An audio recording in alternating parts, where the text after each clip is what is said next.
MCOMnet, second Monday at 7 p.m., W5FC.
W5FC.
CorvetteNet Wednesday at 7 p.m. W5FC. Mr. Chairman, I need to make myself very clear. If we uplink now, Skynet will be in control of your military. But you'll be in control, right? That is correct, sir. Skynet.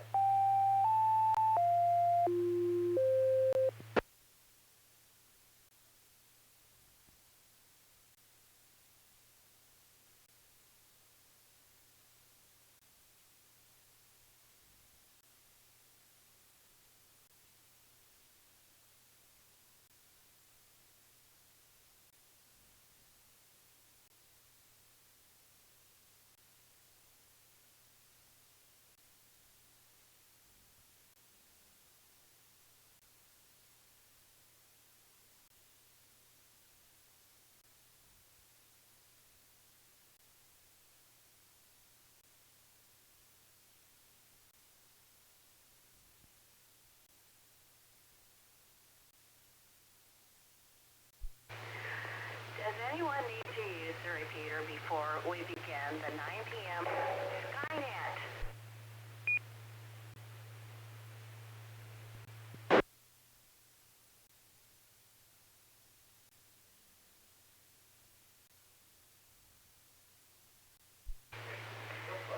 This is Whiskey Bravo 5, Oscar Zulu Lima. My name is Brenda, and I'll be your net control for this session of the DARC Skynet.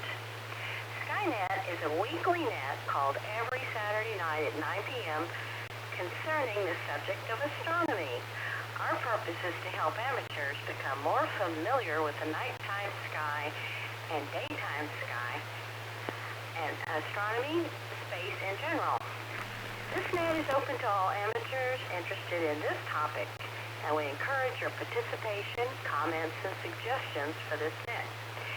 Stations with priority or emergency traffic may enter the net at any time by using the pro sign, break, break, and your call sign.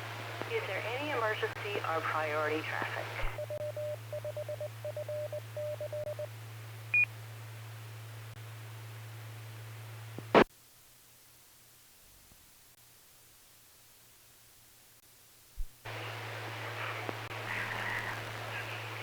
This is a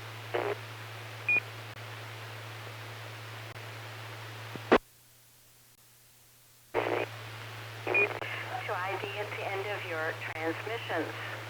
This weekly net operates on 146.88 megahertz with a peak of 110.9. Check-ins via Echolink are also possible using the W5FC-R station ID or Echolink node 37247.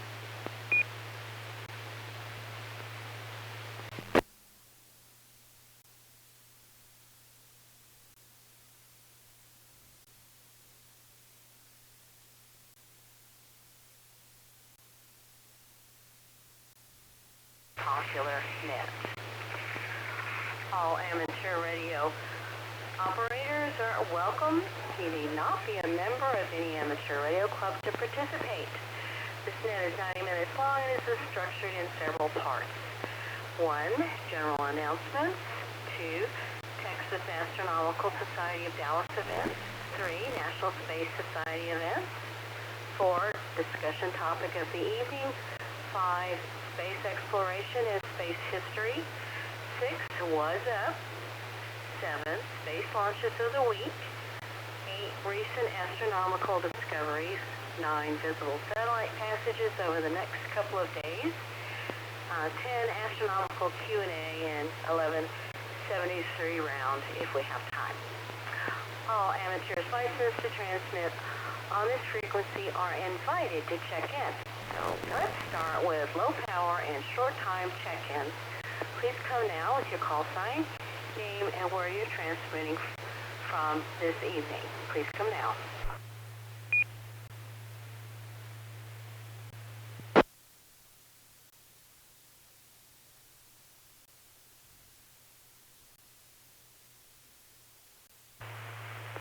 KM6 YFD, transmitting from Rockwall. My name is Harvey.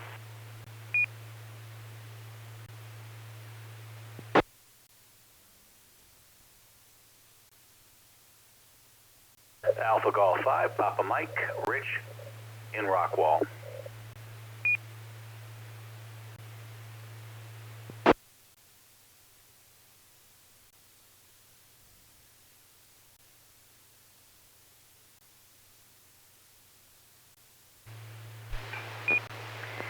Okay, we have KM6, YSC Harvey in Rockwall, and AG5PM Rich, also involved. Let's take regular check-ins now. November 5, Bravo, Bravo, Bill and Irving. This is Kilo Golf 5 Echo India Uniform. David, St. Paul, Texas.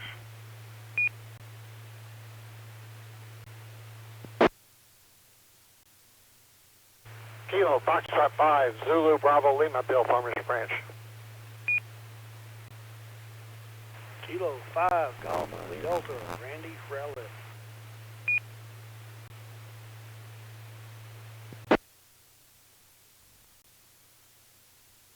Kilo 5, Kilo Tango X-Ray Kelly in Quinlan.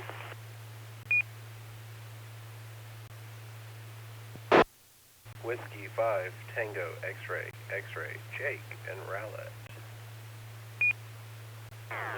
This is 5 Oscar Foxtrot, Clay and Mesquite. This is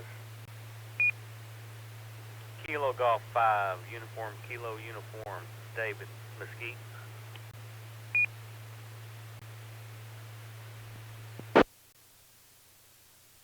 This is Alpha 5 Alpha Hotel, Robert Richards.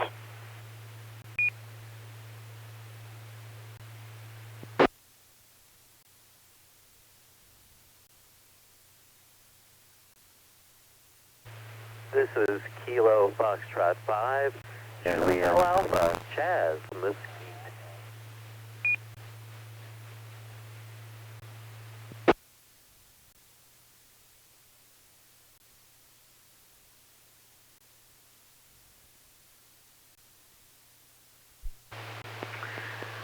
Okay, let's pick those up. We have N5BB, Bill, KG5EIU, David, KF5ZBL, Bill, K5GLD, Randy, K5KTX, Kelly, W5TXX, Jake, and then we had a double. I call it Clay's name, but not the call sign. And so, Clay, would you please come back with your call sign? Surely, NF, number 5 Oscar Foxtrot, back to you. W5 Oscar Foxtrot for Clay. Oh, N5, excuse me. Okay, then copy KG5 EUKU, David, AA5AH, Robert, KF5JHA, Chaz. And if you didn't hear your name, you might have doubled with Clay.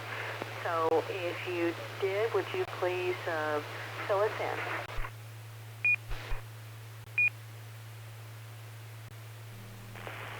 N5 FPW, Gerald. Kilo 5 Alpha November Papa, Allen in Dallas.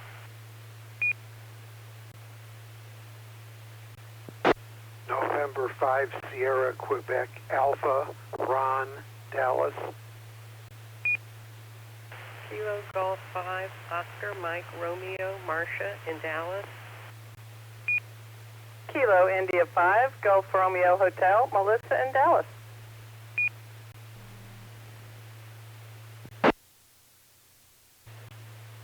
Kilo Golf 5, Alpha, Papa, Lima, Patrick in Dallas. This is Kilo Golf 5, Whiskey Victor Lima, James and Carrollton.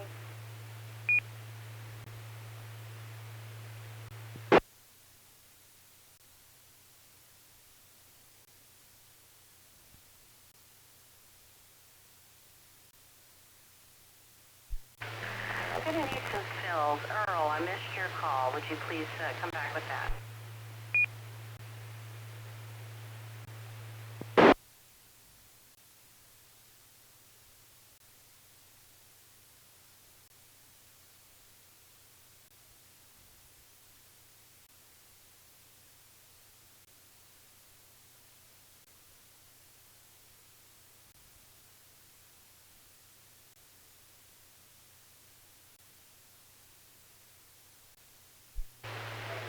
Was that Earl?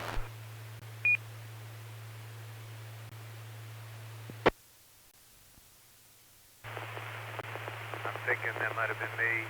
November 5, Foxtrot Tango Whiskey, Daryl, Fort Worth.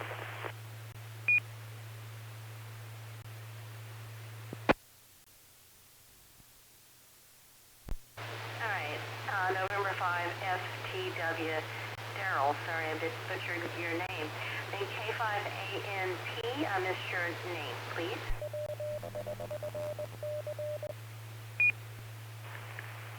Kilo 5, Alpha, November, Papa, Allen in Dallas.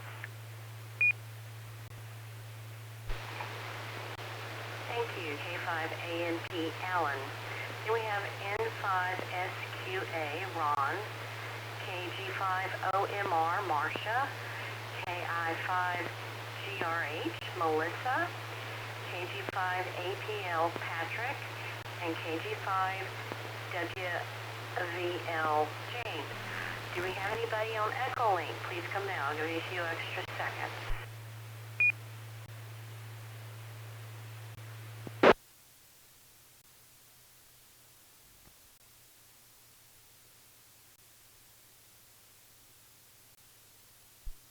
Kilo Golf 5, Bravo Zulu Whiskey, J, near Weatherford.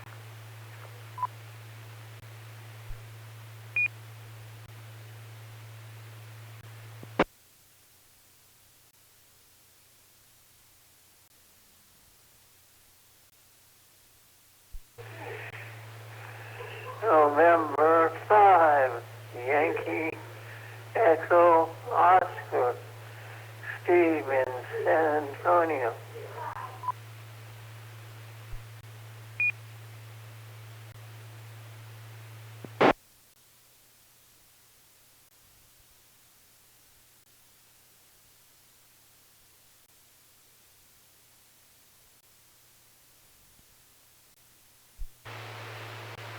Okay, we have KG5BZWJ and N5YEO Steve. Do we have any more check-ins? Please come down.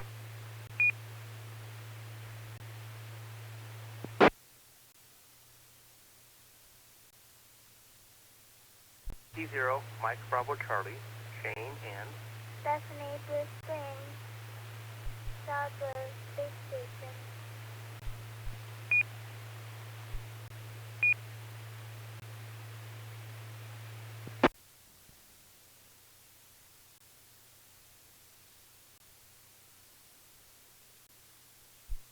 Shane, I missed your prefix.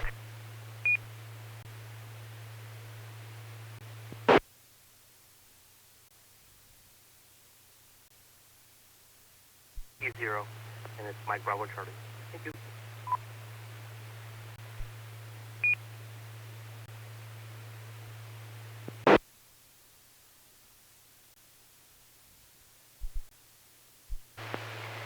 Okay, we have 0 MDC, Shane, and Stephanie.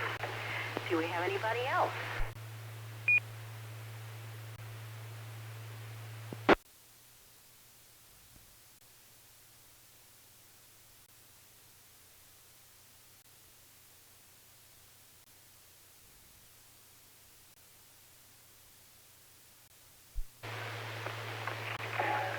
Alrighty. Do we have any general announcements for this evening's net? These can be ham, estimate, space, or general license ham.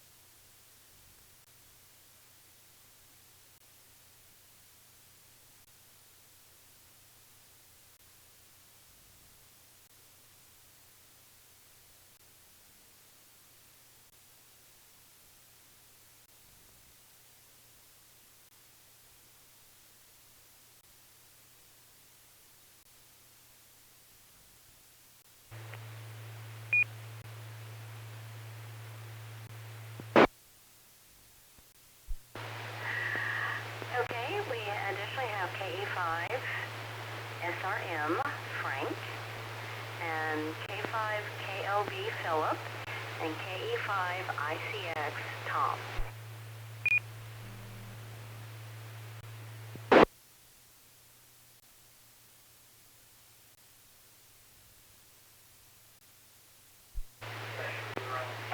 Okay.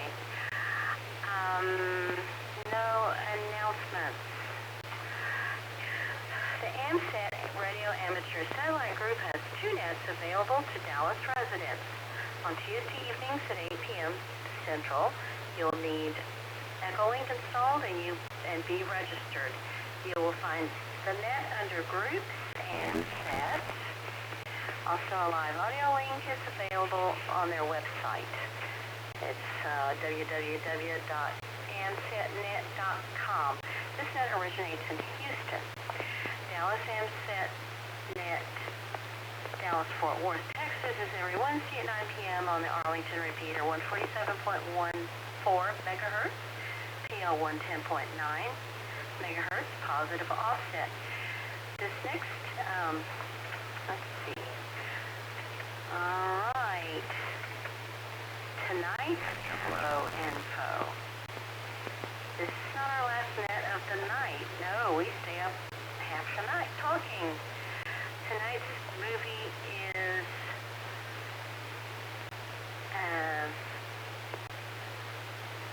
Invasion of the Saucer Men. The synopsis is, Johnny had a promising career in stand-up comedy, and he and his girlfriend Gloria were already late getting to the comedy club in town. Their vehicle was careening down the empty roadway. Bigfoot jumped and hurled at them. Johnny didn't have time for that nonsense. Then a weird character with stainless steel fingers jumped out from behind a tree. Johnny accelerated and swerved around the obstacle. But then, the third time was not a charm, and the teenager stand-up comedian plowed down the extraterrestrial jaywalking. The poor creature was thumbing a ride to a local gas station for directions to Alpha Centauri. Instead was of an Earth encounter. Had been warned by the Klaatu Interplanetary Travel Agency, but didn't listen. It was time to jump the alien in the rumble seat and get to the gig. Join us at 10:30 p.m. for the next Afterglow movie, Invasion of the Saucer Men of 1957. You can keep up with all the... by the way, if it might sound like the synopsis, it's not my fault. You can keep up with all DARC events, nets, and activities by going to the club website at w5fc.org. Do we have any additional check-in?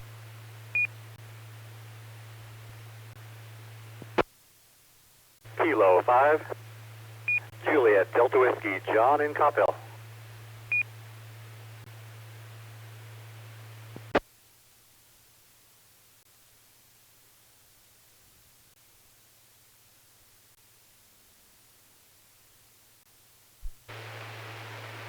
Okay, we have JDW John in Capel. Dallas events where at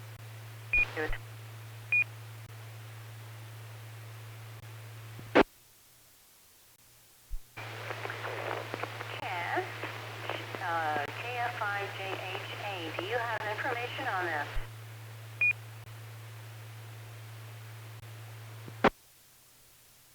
Yes, I do, Brenda. Good evening, everyone. My name is Chaz. I'm KF5JHA, and the Texas Astronomical Society's next meeting is going to be on July the 24th. It'll be another virtual club meeting using Zoom. If you're not a member, you'll need to contact one of the officers at texasastro.org to get the link to get Zoom. But if you're a member, you should have the links emailed to you. Dr. Amanda Bayless from the Southwest Research Institute will be our featured speaker. I believe she's going to be talking about space, maybe a Martian one. Hopefully we'll resume face-to-face meeting sometime soon. I don't know when. And the Texas Astronomical Society public observing sessions will hopefully resume after the shelter-in-place is over. Once again, if you want to find more detailed information, go to the website, texasastro.org. Once again, that'll be on Friday, 6 days from now, July the 24th. Back to you, Brenda, KF5JHA.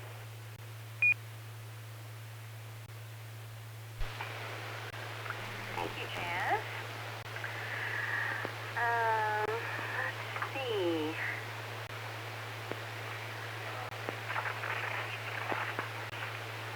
National Space Society of North Texas. Do we have anybody that can give us information on that? Of course, November 5, Bravo, Bravo. N5BB, please do go ahead. Yes, this was a very busy week. This is N5BB. I am the membership director of the North Texas chapter of the National Space Society. Just a comment, due to the COVID-19, any of the people who were members, whose membership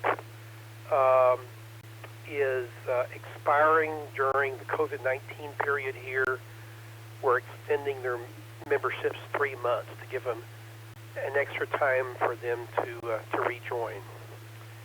So we're trying to be sensitive to people whose finances are limited because of COVID-19. Lots of things happened this week, so let's see. Let's start off with last Sunday.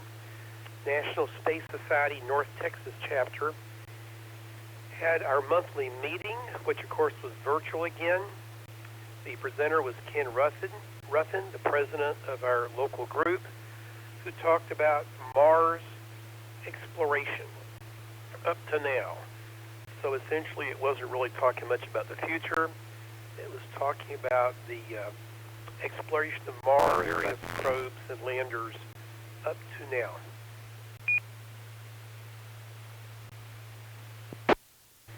And other things that happened this week, a real big thing was on Thursday. Thursday was National Space Society's special event, A Day in Space, which was open for anybody.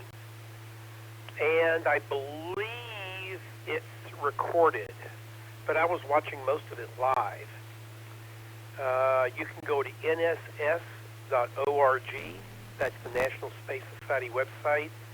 And I believe there's probably some links there to listen to the recordings. But I looked to it live, so I haven't tried listening to recordings.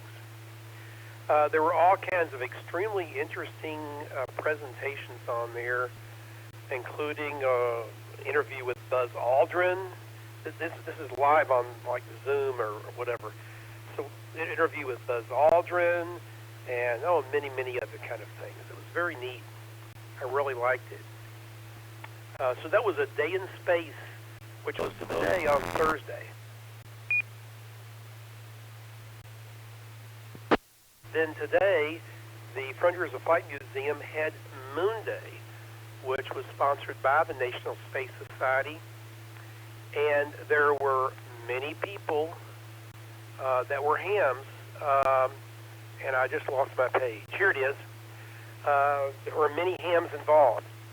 So some of the people that had presentations there were previous astronaut Dr. Bernard Harris, who went to school and went to high school in San Antonio. He was the first African-American astronaut to have an EVA. So anyway, that was Dr. Bernard Harris. And then there were presentations by many other people, including National Space Society of North Texas. Ken Ruffin talked again about Mars exploration.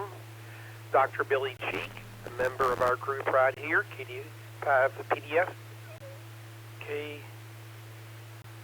KF5PDH. No, I'm messing up your call sign, Billy. I apologize. I'm not looking at it. Anyway, Billy gave a presentation about the moon, tour of the moon. And then Chaz Heathy, another group member here of our group, talked about, from Brookhaven, talked about moon rock artifacts brought back to Earth. Two more hams, Cynthia and Dietrich Wisenot, who are hams. They're members of the National Space Society locally, and they're solar system ambassadors for NASA.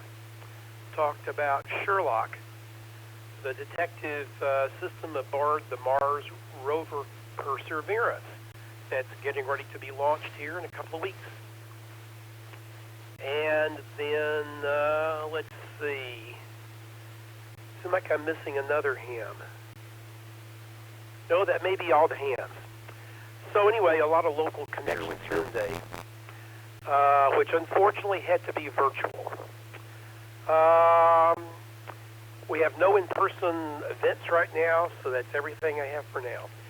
If you are interested in National Space Society and joining our local chapter or the national group, you can contact me at n5bb@arrl.net. Thank you, Brenda. This is N5BB.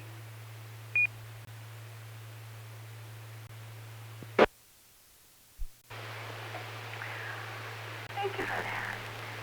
All right, discussion topic of the evening. Our new friend Comet, Neowise.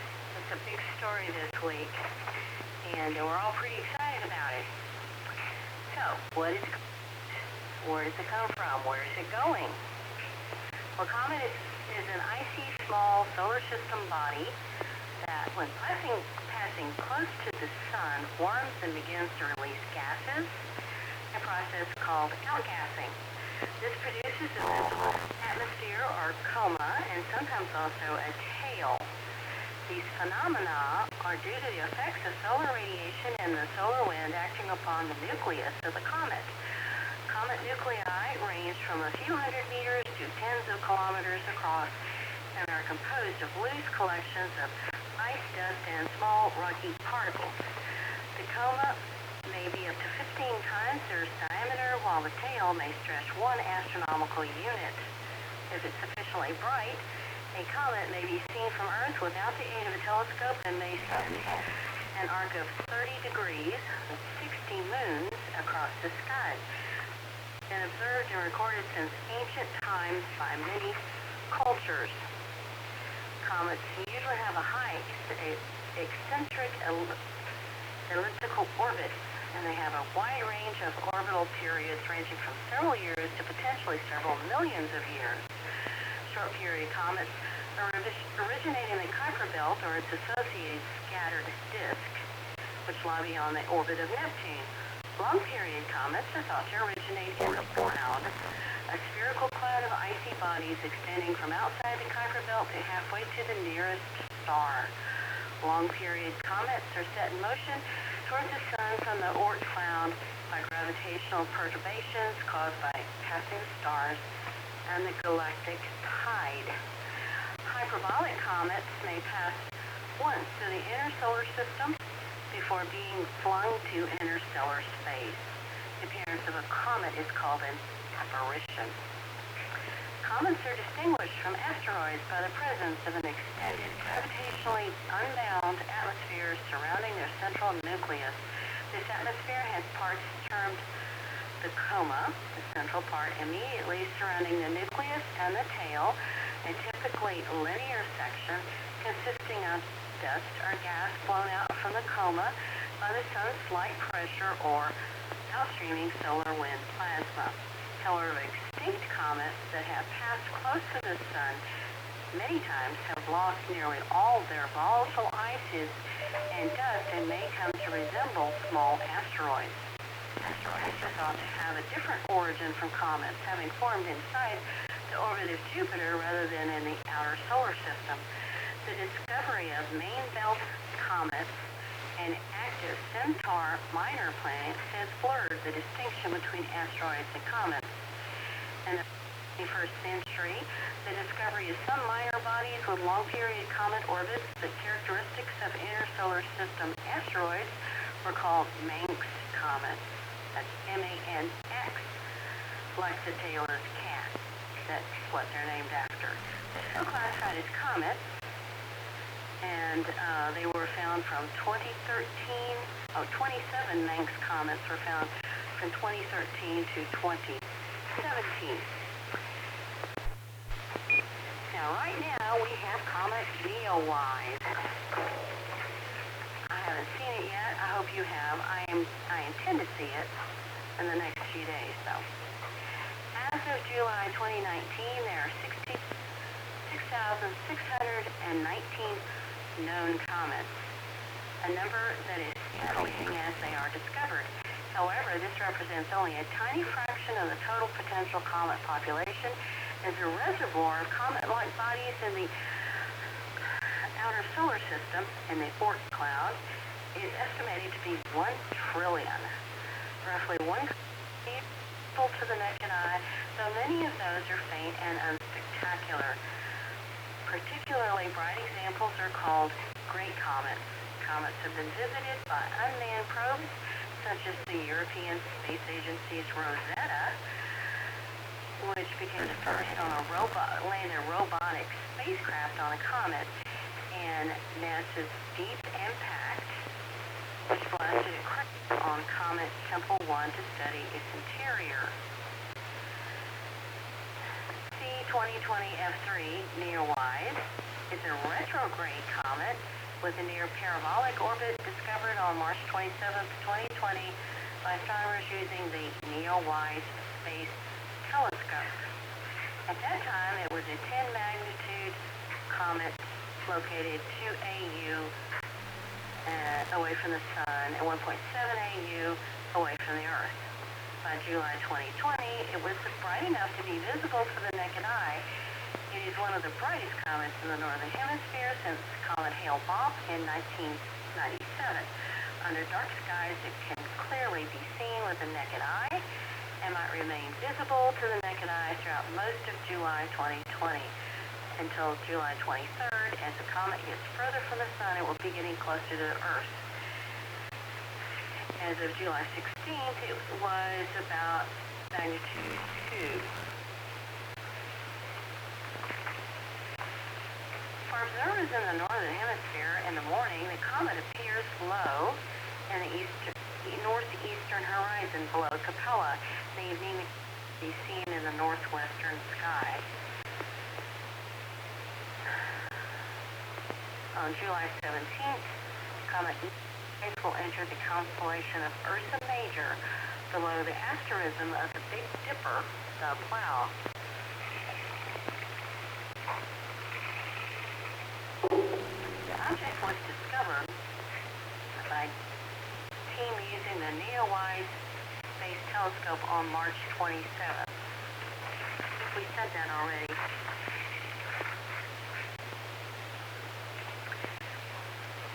It made its closest approach to the Sun on July 3rd, 2020, at a distance of 0.29 AU. As passage increases the comet's orbital period from about 4,500 years to about 6,800 years.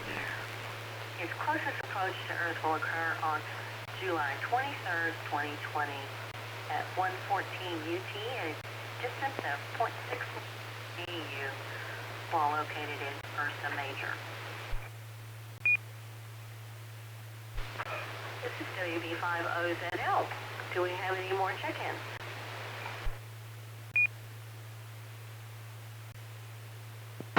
This is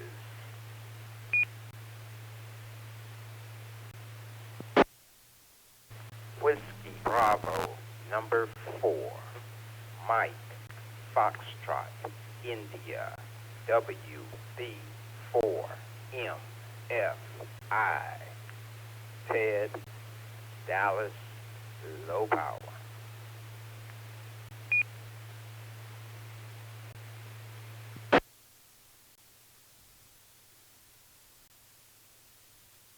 Bravo Golf 5, Zulu Mike Golf, Joe in Arlington.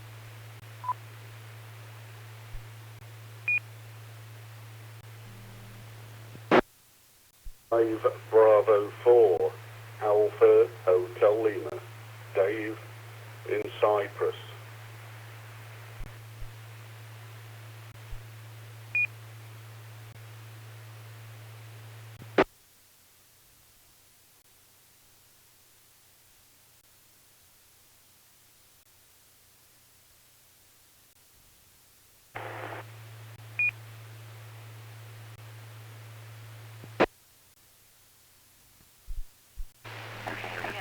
WB4, MFI, 10, KG5, ZMJ, Joe, and it sounds like 5B48HL, Dave, if that's correct.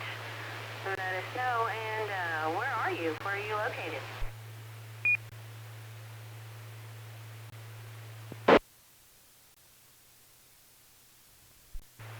Yes, this is 5 Bravo 4, Alpha Hotel. Name's Dave. I'm on the island of Cyprus, the far end of the Mediterranean. And it's very hot here. I just couldn't sleep, so just going through Echolink and saw this, and there was a bracket with 13 in, so I thought I'd come and see what's happening. Good morning from Cyprus, from 5B4L. Oh, good morning, Dave, and welcome to our net.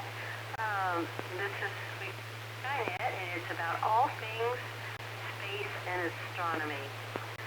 I'm sorry I mispronounced Joe's call sign. I should have said KG5ZM Golf. I apologize. Okay, next up is space exploration and space history. And normally, Kelly and I alternate this.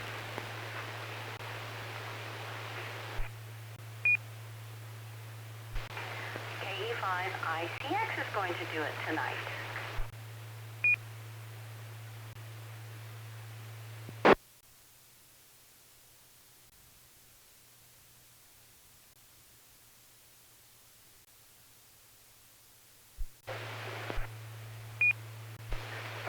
Thank you, Brenda, and this is KE5ICX. I felt bad because you get the perfect storm. That is, that you get because you volunteer for so many things on Skynet that you end up doing most of the net. So this seemed like a good idea to give you a break, especially on this one. This is space exploration and space history. There's a number of items that are this week, in case you hadn't guessed. Today, of course, is the Moon Day, which was for Apollo 11, but there's plenty of other things we're going to go ahead and talk about this evening.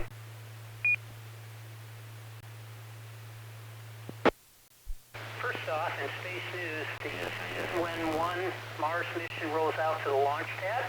China's first fully homegrown Mars mission, Tianwen-1, rolled out to its launch pad at the Wenchang Space Launch Center in South China's Henan province on July 17th, which I believe was yesterday. It was yesterday. A Long March 5 rocket will launch Tianwen-1 in late July or early August, according to the China National Space Administration. Speculation has it that liftoff is slated for July 23rd, the opening of the launch.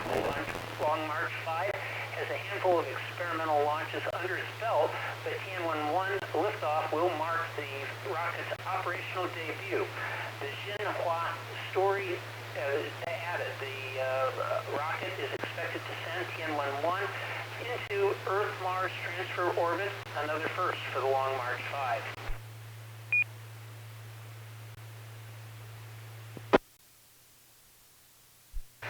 Also, the United Arab Emirates Hope Mars orbiter prepares for launch. The UAE is sending a spacecraft called Mars, which in what will, if successful, become the first interplanetary mission based out of the Arab region. The mission focuses on understanding Mars' weather and atmosphere. It's a topic that plenty of missions have touched on before, but the HOPE spacecraft will take a new, more comprehensive approach to the question. The UAE hopes the mission will help scientists around the world to understand how weather changes on the red planet over the course of a day and between the Martian seasons. The mission could also shed light on how our neighboring world is losing its atmosphere.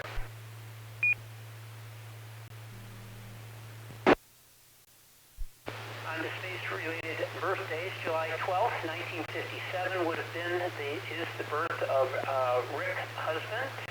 He was the American test astronaut pilot from 1994 to 2003. He had perished in the Columbia space disintegration during re-entry.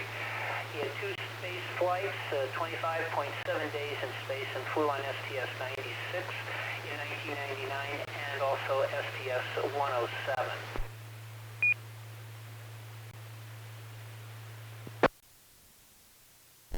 On July 13th, 1934 was the birth of Alexei Ulysseyev. He is a Russian engineer cosmonaut from 1966 to 1985 and was a member of the first crew to transfer between 2 spacecraft. He had 3 flights of 8.9 days in space, flew on Soyuz 5 in 1969, Soyuz 8, and Soyuz 10, although I don't have dates for those.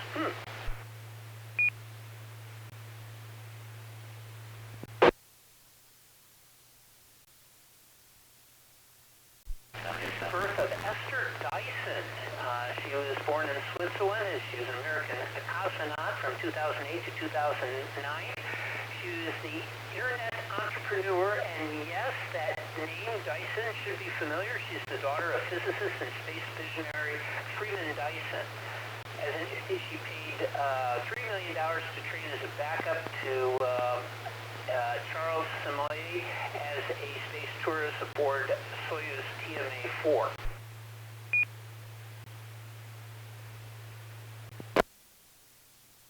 July 18th is the birth of John Glenn Jr.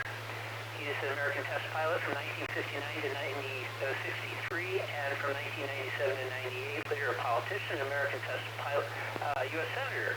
First American in orbit on his first flight, that was Mercury ME-6 in 1962, and the oldest person in space on his second flight, STS-95 in 1998. He had 2 flights with a total of 9.1 days, and flew the Mercury 6 in 1962 and STS-95.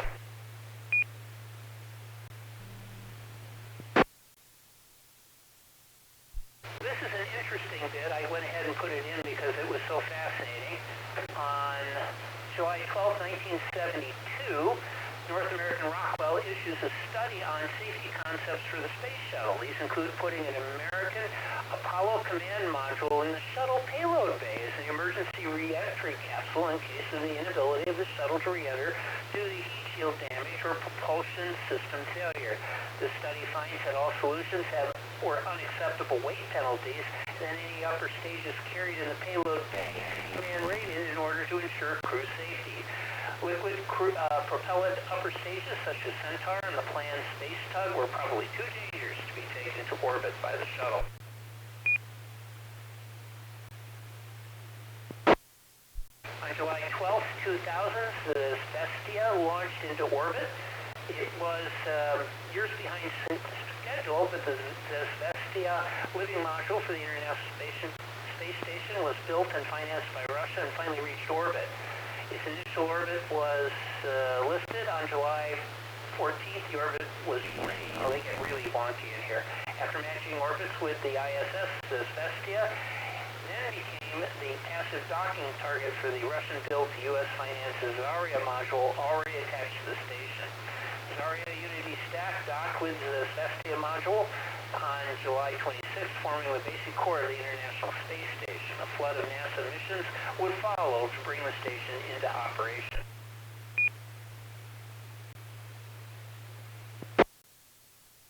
On July 12, 2001 was the launch of STS-104. was an American ISS assembly shuttle flight with 5 American astronauts and a major space station module, the Quest airlock. Orbiter 104, Atlantis, main engine cutoff, external tank separation. Oh, geez, we get into the details there. On July 13th, 1969, Luna 15 launched. An unmanned SO return mission was launched coincident of the Apollo 11 mission in a last-ditch attempt to return lunar soil to Earth before the United States. After completing 86 communication sessions in the orbits of the moon at various inclinations and attitudes, it crashed on the moon on July 20th in an attempted landing. The altitude data used in programming was inaccurate, or guidance system unable to cope with the effect of lunar missions.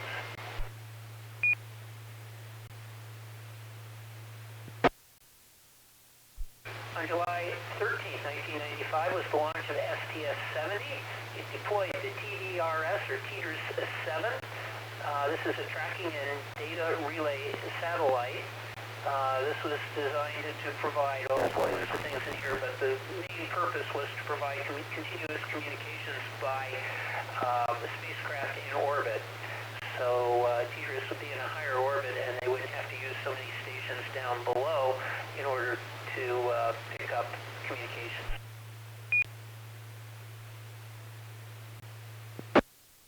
On July 15, 1975 was the launch of Soyuz 19, which is part of the Apollo-Soyuz test project. The Soyuz 19's initial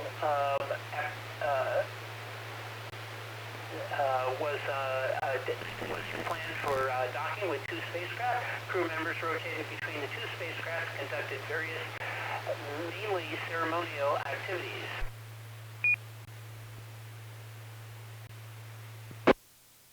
And this would be an Apollo and a Soyuz. I'll give you the other side of it here in a minute. After being docked for nearly 44 hours, the Apollo-Soyuz parted for the first time and were station keeping at a range of 50 meters. The Apollo crew placed its craft between Soyuz and the Sun so that the diameter of the service module formed a disk that blocked Sun. After the experiment, Apollo moved towards Soyuz for a second docking. 3 hours later, Apollo-Soyuz undocked for the second and final time. The spacecraft moved to the 40-meter station-keeping distance so that ultraviolet absorption experiment could be performed.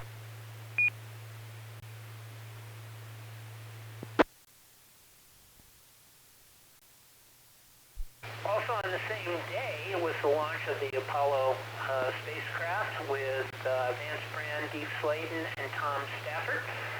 They launched this flight marked the culmination of the Apollo-Soyuz test project, a post-moon race goodwill flight to test common docking system for space rescue.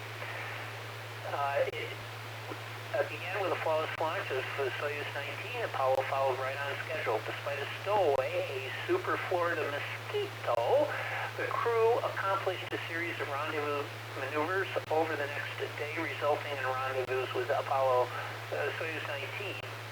The 2 spacecraft docked. The crew members rotated between the spacecraft and conducted various, mainly ceremonial activities. Stafford spent 7 hours, 10 minutes aboard Soyuz. Brand, 6 hours and 30 minutes, and Slayton, 1 hour and 35. Leonov was on, Alexander Leonov, who, by the way, was the first man to walk in space, was on the American side for 5 hours, 43 minutes, while Kubasov spent 4 hours and 57 in the command and docking modules.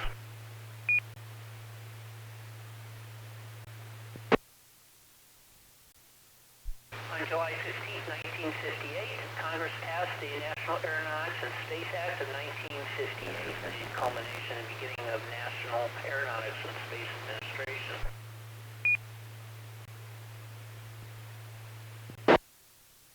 And now the big deal, July 16, 1969, Apollo 11 was launched with Buzz Aldrin, Neil Armstrong, and Michael Collins for a first landing on the moon of Apollo 11, or AS-506.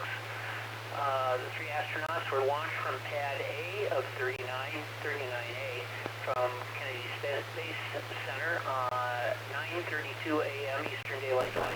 The activities During Earth orbit checkout, translunar injection, CSI transposition and docking, spacecraft ejection, and translunar coasts were similar to those of Apollo 10. That was all on the first day of the mission.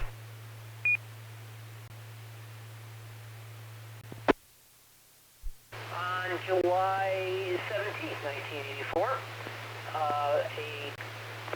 a Soyuz T-12 launched with crew, Zivkov, Zivkaya, and Volk, no first name, sorry.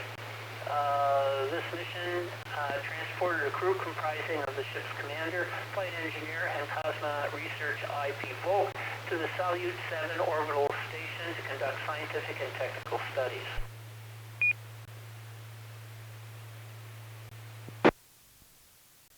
On July 18th, 1965, the Zod-3 was launched towards the moon and towards interplanetary space. The spacecraft was equipped with a TV system that provided automated film processing. On July 20th, during lunar flyby, 25 pictures of very good quality were taken of the lunar far side of distances of 11,000 to 9,000 kilometers. The photos covered 19 million kilometers square of the lunar surface. Photo transmissions by facsimile returned to Earth from a distance of 2.2 million kilometers on July 29th.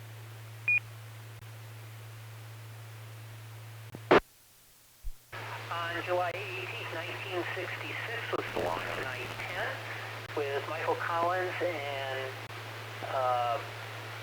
who's the other?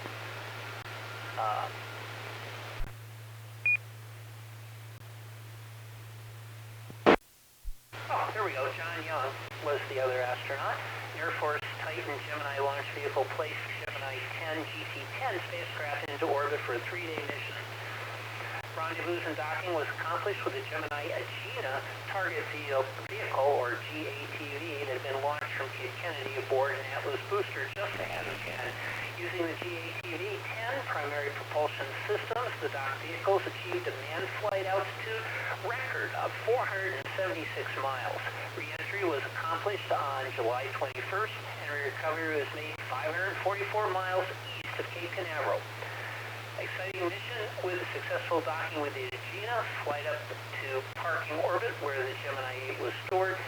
Collins spacewalks from Gemini to Agena to retrieve the micrometeorite package that left in space for all those months.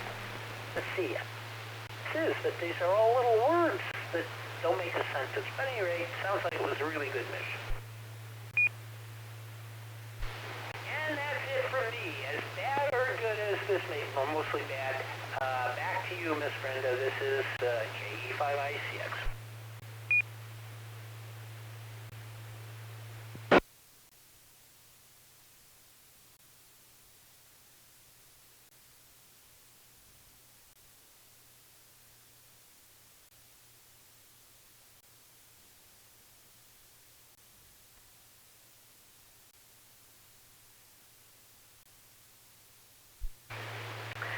Okay, Tom, thank you very much for that. Let's see what's next.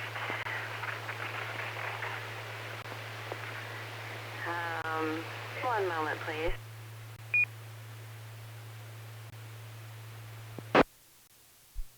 Okay, next is What's Up and Miss Carolyn's Constellation of the Week. We're going to call on Chaz. Now it's JHA. Go ahead.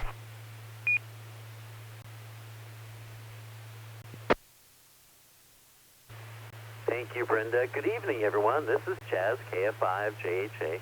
My degree is in astrophysics, and I am the astrophysics lab manager at Brookhaven Community College. We call this segment of Skynet What's Up. I'll be doing Miss Carolyn's Constellation of the Week as well, but let's first get to What's Up. The moon was third quarter phase on July the 12th, just about ago. So the current phase is a waning crescent. The moon will be new in just a few days on July the 20th, and the moon will be at its first quarter on July the 27th. The moon will be full on August the 3rd. Now, on July the 14th, Jupiter was at opposition. That means Jupiter was opposite the sun in the sky. So when the sun set, Jupiter rose, and when Jupiter set, the sun rose. In a medium-sized view, you should be able to see some of the details of Jupiter's cloud belts and zones. A good pair of binoculars should allow you to see Jupiter's 4 largest moons. You need to hold the binoculars still, so lean it up against the wall or put it on a tripod. And they'll appear as dots on either side of the planet. Now, on July the 20th, in just a couple of days, Saturn will be at opposition, and once again, it'll, rise when the sun sets and set when the sun rises. So let's see now, a medium-sized or a larger telescope will allow you to see Saturn's rings, and a few of them, right, including Titan. That's the big moon of Saturn. It doesn't take a big telescope at all to see Titan at all. Now, on July the 22nd, Mercury will be at its greatest western elongation. The planet Mercury reached greatest western elongation of about 20.1 degrees from the sun. It's the best time to see Mercury since it'll be highest point in the horizon in the morning sky.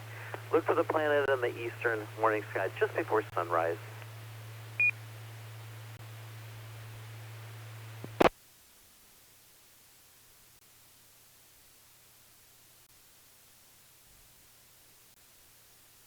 Now, we've already talked about it a little bit, but after a long dry spell for bright comets, we finally have a naked eye comet that is visible in the low northwestern evening sky. For the last couple of weeks, people have been watching in the morning sky, but it's sort of transitioned. You might still get a glimpse of it in the morning sky, but it's transitioned into the evening sky for the most part.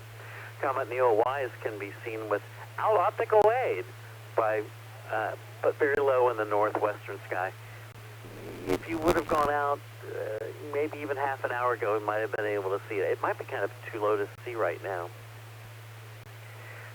So since the sun sets about 8:35, I would start looking for it about 8:50 or so with binoculars. SpaceWeather.com has some star maps for looking for the position of the comet that might be useful to you. I have tried several times over the last 10 days to view the comet in the morning sky and now a few times in the evening sky, and I've been unsuccessful. I guess the haze, the light pollution, the clouds have not been a help. I've had several friends, including somebody that I know that's listening right now, that have seen the comet. If you have seen the comet and would like to report on that, come now with your call sign.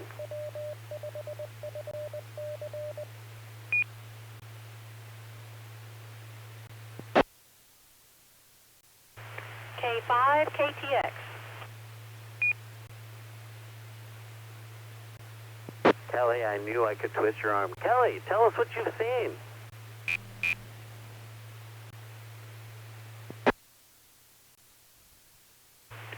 All right, this is K5 KTX, and I have had the opportunity to observe Comet Neowise 5 times so far. The first 3 were in the mornings of July the 9th, 10th, and 11th.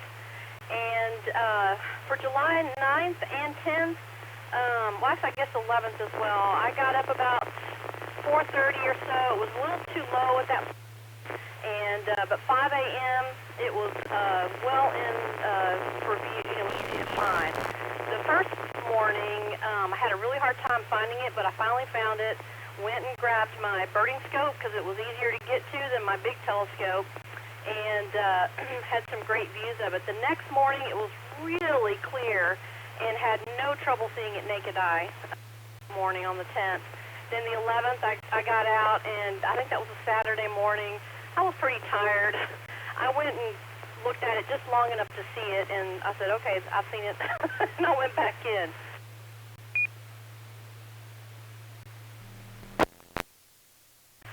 And then this week, on Wednesday, I went out it was about 9:35 p.m. is what I wrote down, and observed it until about 9:50. I tried to see it on Tuesday, but it was just too low. I have some trees that kind of got in the way, and I was not able to get into position to see it. But Wednesday night, I saw it very nice at the same time as the International Space Station flyover. And then last night, about 9:45, I went out and watched it for a little while, and it was really bright. I even had a really bright light from a neighbor's yard that was shining in my eyes, and I could clearly see it in the sky. And so it's just getting better and better. And if you go out and look underneath the Big Dipper, go down quite a bit, low on the horizon, you should be able to find it easily with a pair of binoculars. It looks fantastic. I guess that's it. This is K5KTX.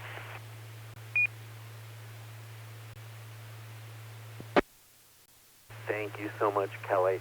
I've posted, if you're watching the video portion of Skynet, I've got a couple of star maps sitting there that shows you the position throughout the next week of where you might be able to find it, just at the bottom part of Ursa Major, with a big bear, just underneath the Big Dipper. So this will be a good thing to see. I'm actually going to be out of town next week. I'm going to be in darker skies down around the Big Bend area, and I'm going to make sure I get to see this comet.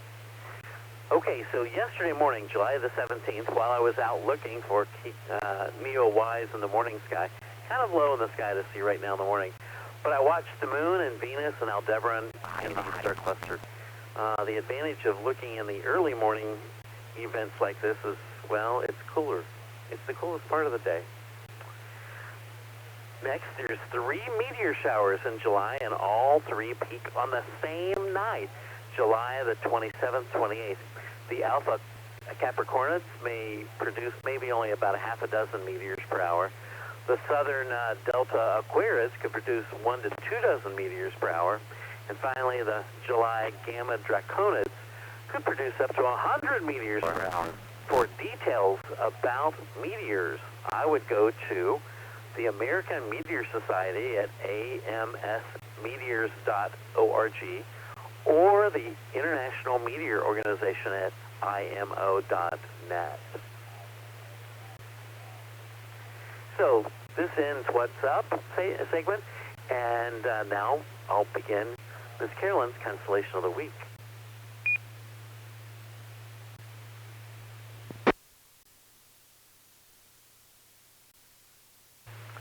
Miss Carolyn's Constellation is named after Silent Key Carolyn, KC5OZT. Carolyn contributed to Skynet each week, almost from its beginning in 2012 until May of 2019, with a detailed look at one particular constellation each week. Since there are about 52 constellations easily seen out of the 88 total constellations visible in Texas throughout the year, Carolyn covered the entire sky in a year.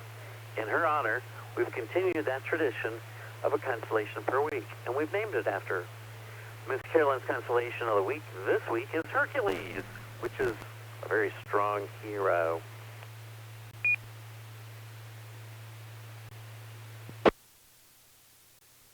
The first 3 objects I want to talk about are stars. SZ Hercules is a variable star that ranges in brightness from magnitude 10.2 down to magnitude 12.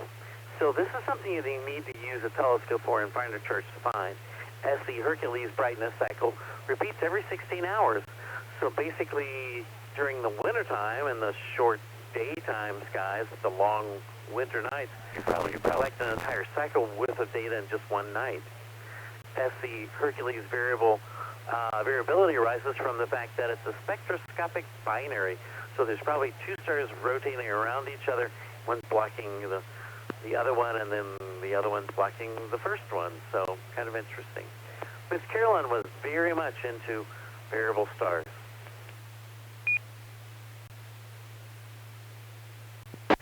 Another star, S Hercules, is another variable star, but you can actually see it in very dark skies with just your 2 eyes.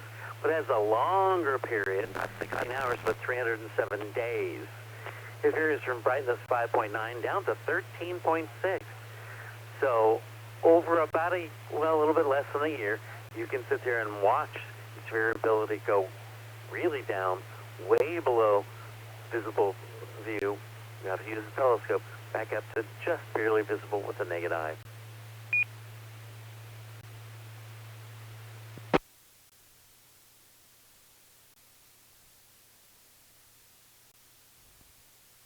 Alpha Hercules, Ras Algete, to the head of the Kneeler. Burnham's Celestial Handbook notes that Hercules is often depicted as kneeling in the act of stringing his giant bow. Alpha Hercules is a beautiful double star with a reddish gold primary and a bluish secondary. With this color combination, it almost looks like a miniature Alberio. We've talked about Alberio in the past, and we'll talk about it again in a month or two. I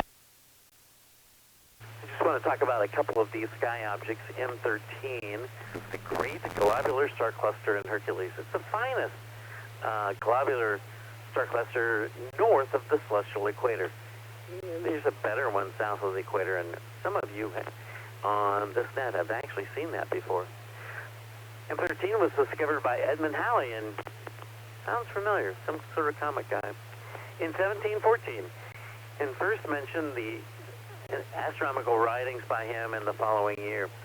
Though M13 is visible to the unaided eye in dark skies, it is in fact not a star, but apparently recognized that until Halley noticed differently. Halley himself noted that the cluster shows,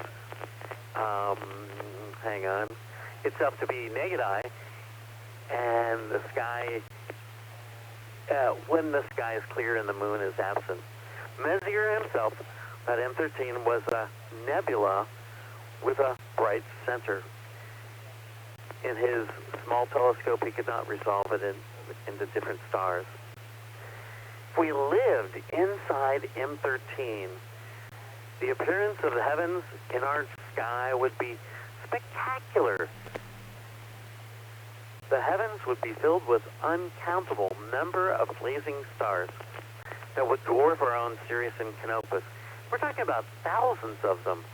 Stars ranging in brilliance between Venus. If you haven't seen Venus in the morning sky, you need to go and see it. But up to as bright as the full moon, which is many times brighter than Venus. So there would never be really a nighttime sky on a planet in the middle of M13 globular star cluster.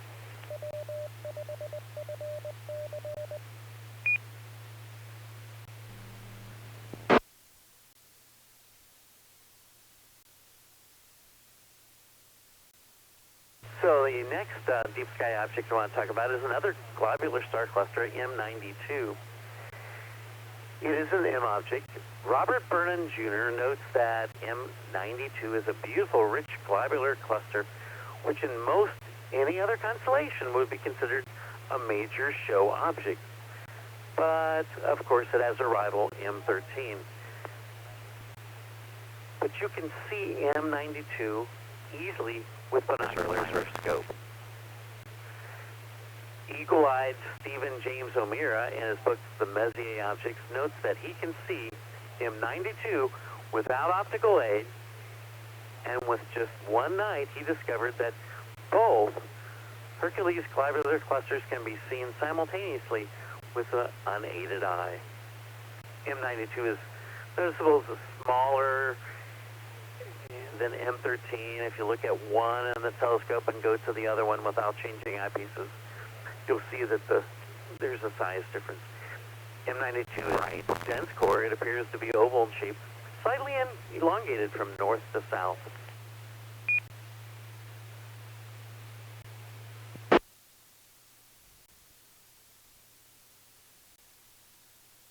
And I am KF5JHA, and this is Skynet. There are several more Astronomical League observing program objects in the constellation of Hercules. I've just given you a sample of a few of those objects, but I think there's another 3 dozen on the video right now that you're looking at. The Astronomical League has over 60 different observing programs, each of about 100 objects. If you observe just 10 objects in an observing program each month, then you can earn an observing certificate and a pen in about a year.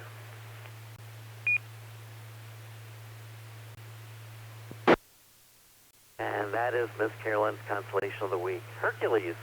I want to thank my friends Dave Hutchinson and Dennis Harwell for the research on the deep sky objects that I have used here tonight. Take a look at another constellation, Serpens, next week. If you don't know what that is, you can look that up. The next meeting of the Texas Astronomical Society of Dallas is on again July the 24th, just 6 days from now. It'll be another virtual club meeting using Zoom. And once again, Dr. Amanda Bayless will be the featured speaker from Southwest Research Institute. Let's see, and yes, okay, parking won't be a problem. For more details about the Texas Astronomical Society and its goings-on, once again, go to texasastro.org for details.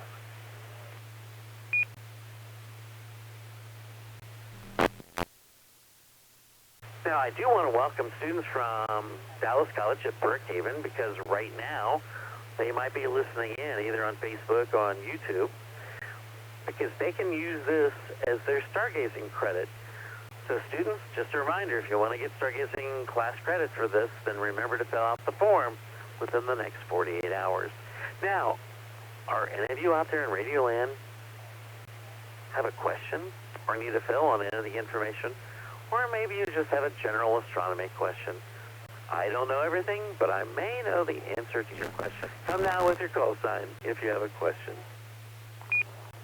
November 5, Oscar Foxtrot.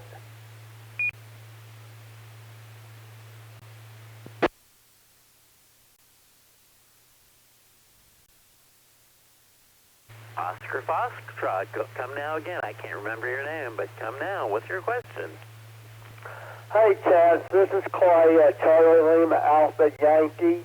I'm still trying to find Saturn and see the rings with my telescope. I read a little bit about it earlier. When right now, what part of it, nighttime or in the sky, and what time of the night this week would be the best time for seeing Saturn? This is Clay, November 5, Oscar Foxtrot.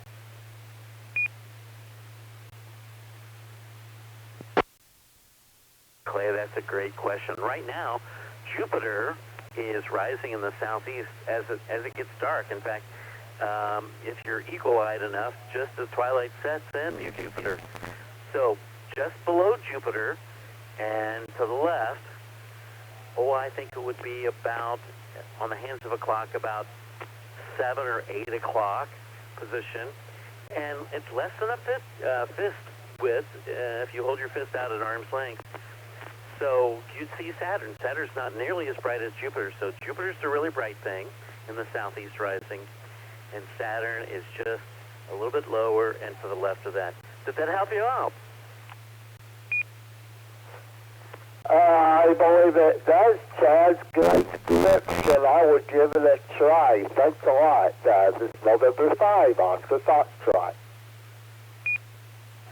Thank you, Clay. Hey, you could do this after Skynet.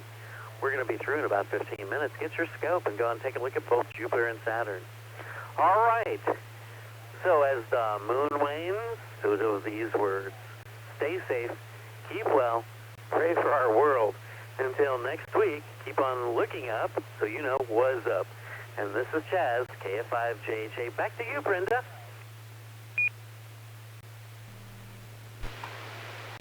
Thank you, Chaz. Okay, do we have any more check-ins?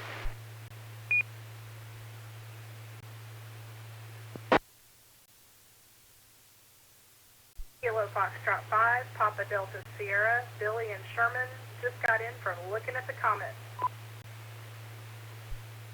November 5, Lima, X-Ray India, Joel and Lake Islands.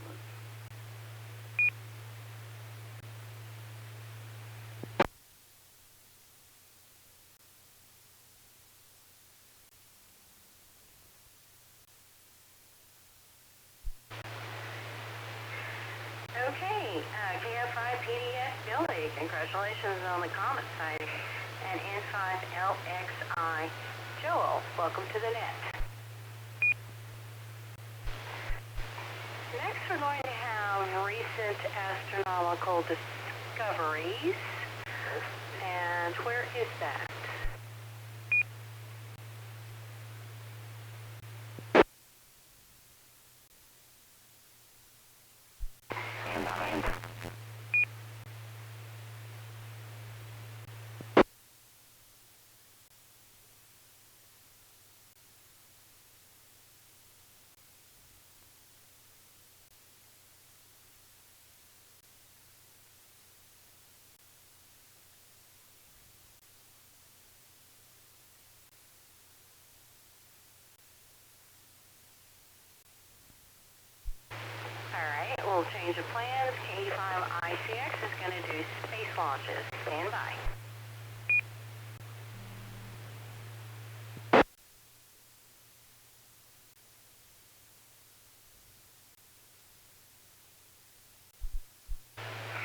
Miss Brenda? Something with the script. I don't know what. We'll figure it out.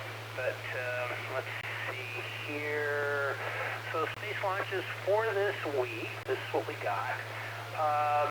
July 19th, the H-2A Emirates Mars mission. We mentioned this earlier. This is from the Tanegashima Space Center in Japan. The Japanese H-2 rocket will launch the Emirates Mars mission for the United Arab Emirates. The Emirates Mars mission, which is called HOPE, is Mars orbiter that is developed by the Mohammed bin Rashid Space Center in Dubai in partnership with the Laboratory for Atmospheric and Space Physics at the University of Colorado.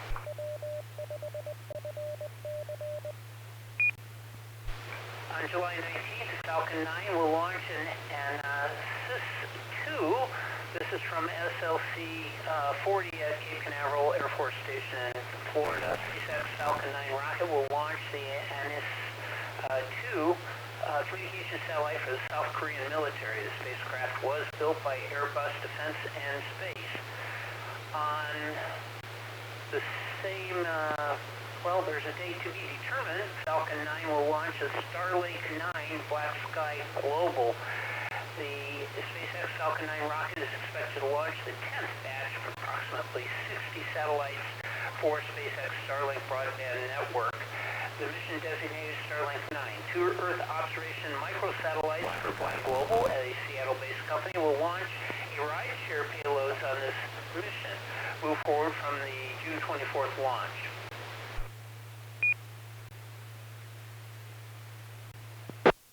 I mentioned this one earlier in the news part of it. Long March 5 will launch a Tianwen-1 from Wenchang, China. The Long March 5 rocket will launch the Tianwen mission in an attempt for China's first landing on Mars. The robotic mission includes an orbiter and a mobile rover to explore the surface of Mars. July 23rd, the Soyuz Progress 76P will launch from Baikonur Cosmodrome in Kazakhstan. A Russian government Soyuz rocket will launch the 76th Progress cargo delivery ship to the International Space Station.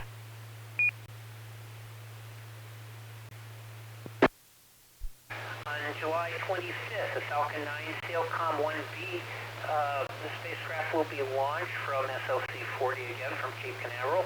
The SpaceX Falcon 9 rocket will launch the Sailcom 1B satellite for Comet Argentina Space Agency. 1B is the second of two Sailcom 1 series Earth observation satellites designated to provide radar imagery to help emergency responders and monitor the environment, including collection of soil moisture measurements.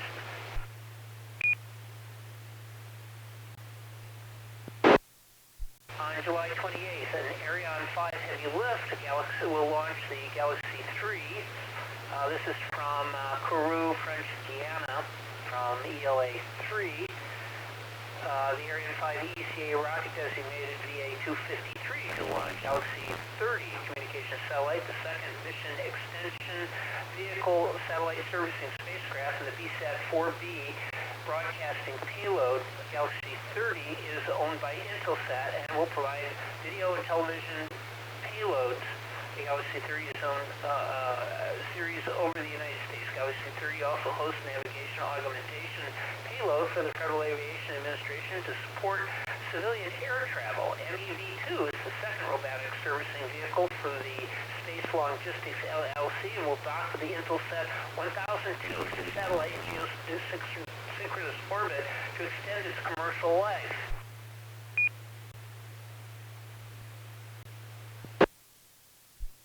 BSAT-4B will provide direct-to-home 4K and 8K Ultra HD broadcast services over Japan and neighboring regions for the Japanese operator BSAT.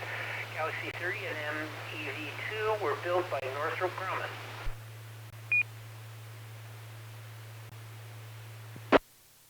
On July 29th, a Proton Express 80 and Express 103 will launch from Cosmodrome, Kazakhstan. A Russian government Proton rocket, another heavy lift, Block DM upper stage, will launch the Express 80 and 103 communication satellites for the Russian satellite communications company Express 80. And 103 will provide fixed and mobile communications, digital television, radio broadcasting, high-speed internet access, and data transmission services across Russia. The satellites are built by the ISS Reshetnev in Russia, with communication payloads supplied by Alina Space from Europe. And finally, with a very busy launch schedule this month, an Atlas V will launch on July 30th to Mars 2020 from SLC-41 at Cape Canaveral. The United Launch Alliance Atlas V will launch NASA's Mars 2020 rover to the Red Planet. After landing in February 2021, the Mars 2020 rover, named Perseverance, will study Martian geology, search for organic compounds, demonstrate the ability to generate oxygen from an atmosphere of atmospheric carbon dioxide, and collect rock samples for return to Earth for a future mission. The rocket will fly in the 541 vehicle configuration with 5-meter fairing, 4 solid rocket boosters, and a single-engine Centaur upper stage.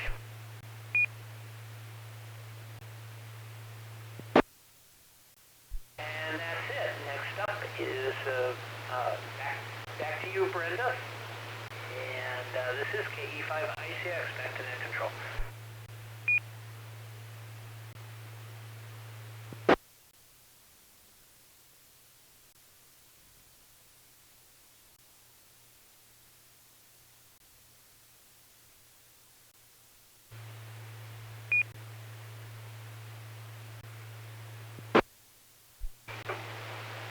Thank you, Tom. All right, next up is recent astronomical discoveries. In a first, astronomers watch a black hole corona disappear and reappear.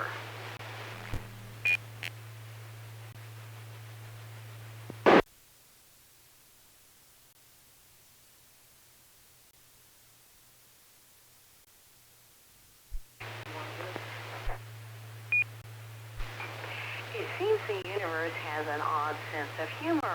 While a crown-encrusted virus has run roughshod over the world, another entirely different corona, about 100 million light years from Earth, has mysteriously disappeared.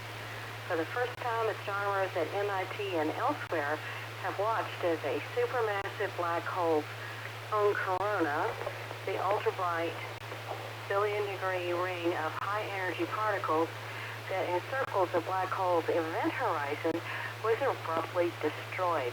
The cause of this dramatic transformation is unclear, though the researchers guess that the source of the calamity may have been a star caught in the black hole's gravitational pull. Like a pebble tossed into a gearbox, the star may have strayed through the black hole's disk of swirling material, causing everything in the vicinity, including the corona's high-energy particles, to suddenly plummet into the black hole. The result, as the astronomers observed, was a precipitous and surprising drop in the black hole's brightness by a factor of 10,000 in just under 1 year.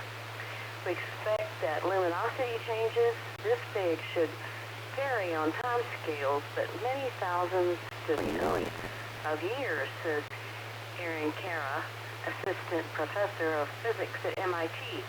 But in this object, we saw it change by 10,000 over a year, and it even changed by a factor of 108 hours, which is just totally unheard of, and over a year, and it even changed by a factor of 108 hours, which is just totally unheard of and really mind-boggling. Following the corona's disappearance, astronomers continued to as the black hole began to slowly pull together material from its outer edges to reform its swirling accretion disk, which in turn began to spin up high-energy X-rays close to the black hole's event horizon. In this way, in just a few months, the black hole was able to generate a new corona almost back to its original luminosity. It seems to be the first time we've ever seen a corona first of all disappear and then also rebuild itself. And we're watching this in real time, Kara says. This will be really important to understanding how a black hole's corona is heated and powered in the first place. Kara and her co-authors, including lead author Claudio Ricci of Universidad Diego Portales in Santiago, Chile, have published their findings today in Astrophysical Journal Letters. Co-authors from MIT include Ron Remillard and Dheeraj Pasham. In March 2018, an unexpected first lit up of ASSASN, the all-sky automated survey for supernovae that surveys the entire night sky for supernova activity. The survey recorded a flash from 1ES 1927 plus 654, an active galactic nucleus, or AGN, that is a type of supermassive black hole with higher than normal brightness at the center of a galaxy. ASSASN observed that the object's brightness had jumped to about 40 times its normal luminosity. This was an AGM that we sort of knew about, but wasn't very special, Kara says. Then they noticed that this run-of-the-mill AGM had become suddenly bright, which got our attention, and we started pointing lots of other telescopes and lots of other wavelengths to look at it. The team used multiple telescopes to observe the black hole in the X-ray, optical, and ultraviolet wavebands. Most of these telescopes were pointed at the black hole daily, for example, recording observations for an entire day every six months.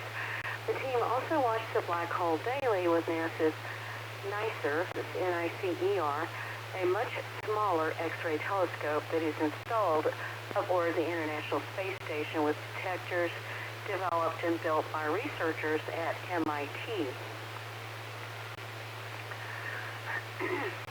NICER is great because it's so nimble, Kara says. It's this little washing machine bouncing around the ISS, and it can collect a ton of photos. Every day, NICER could take a quick little look at this AGN, then go off and do something else. With frequent observations, the researchers were able to catch the black hole as it precipitously dropped in brightness.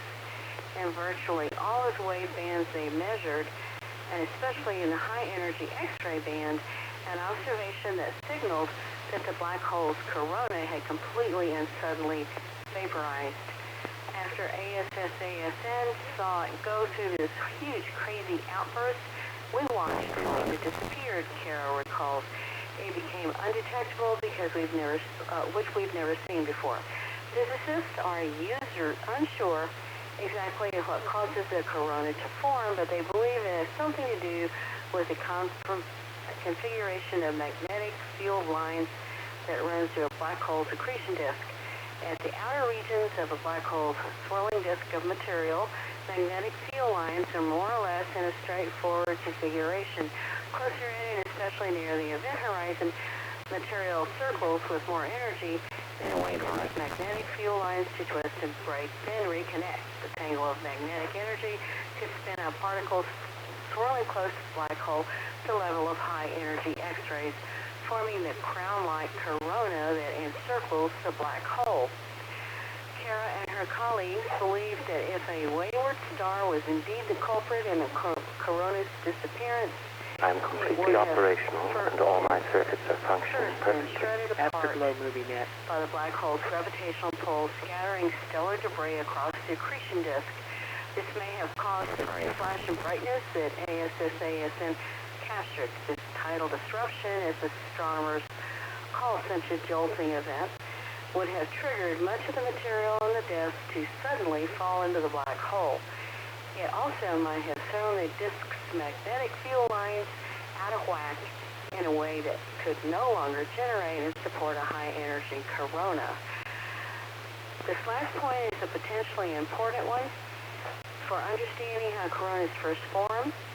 Depending on the mass of a black hole, there is certainly radius within there is a certain radius within which a star will most certainly be pulled in by a black hole's gravity. What this tells us is that if all the action is happening within that tidal disruption radius, that means the magnetic field configuration that's supporting the corona must be within that radius, Kara says, which means that for any normal corona, the magnetic fields within that radius are what's responsible for creating a corona.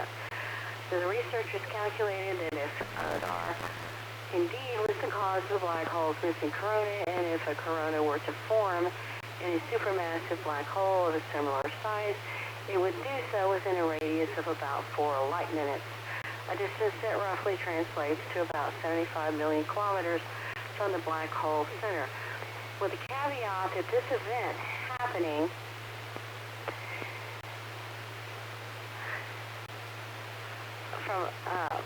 from a stellar tidal disruption. This would be some of the strictest constraints we've had on where the corona... Repeater, time for 15 seconds.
Timeout. Timer. Reset. Repeater. Enable.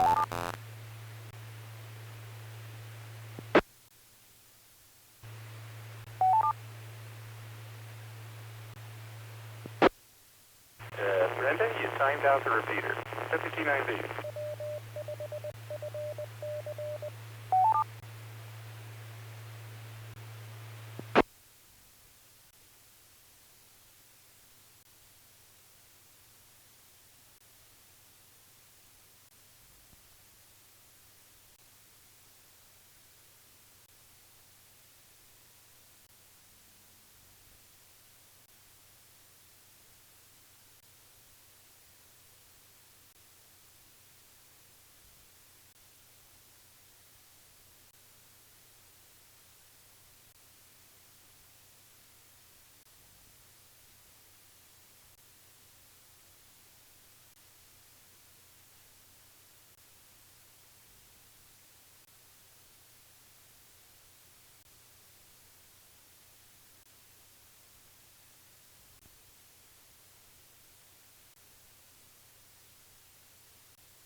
This is KF5JHA. Brenda, are you still out there?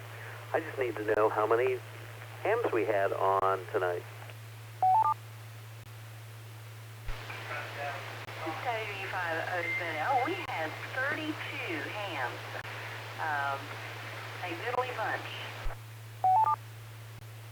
Thank you, because that's a question I have on the little form the students have to fill out. Thank you so much. KF5JHA.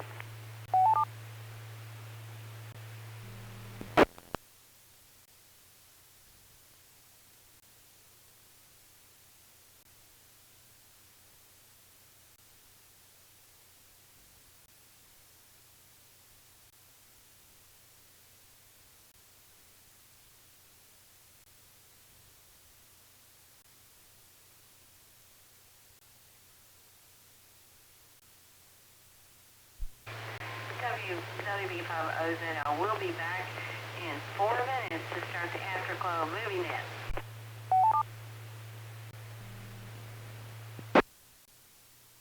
W5TXX, real quick, just want to get an audio check, make sure my levels sound good for everybody.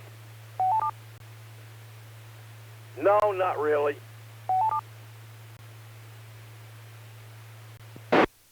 Well, for certain aspects of everybody, yes, you sound all right. It sounds great. Well, goody. It's my first time being net control for the Afterglow. Yes, Brenda.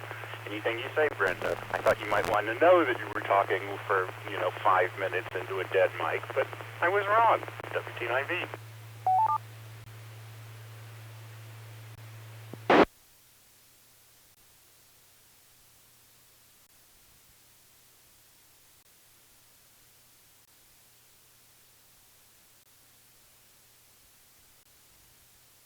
Good Lord, don't tell her that. She might get a complex. Even worse, she might repeat everything that we didn't hear. WT9V.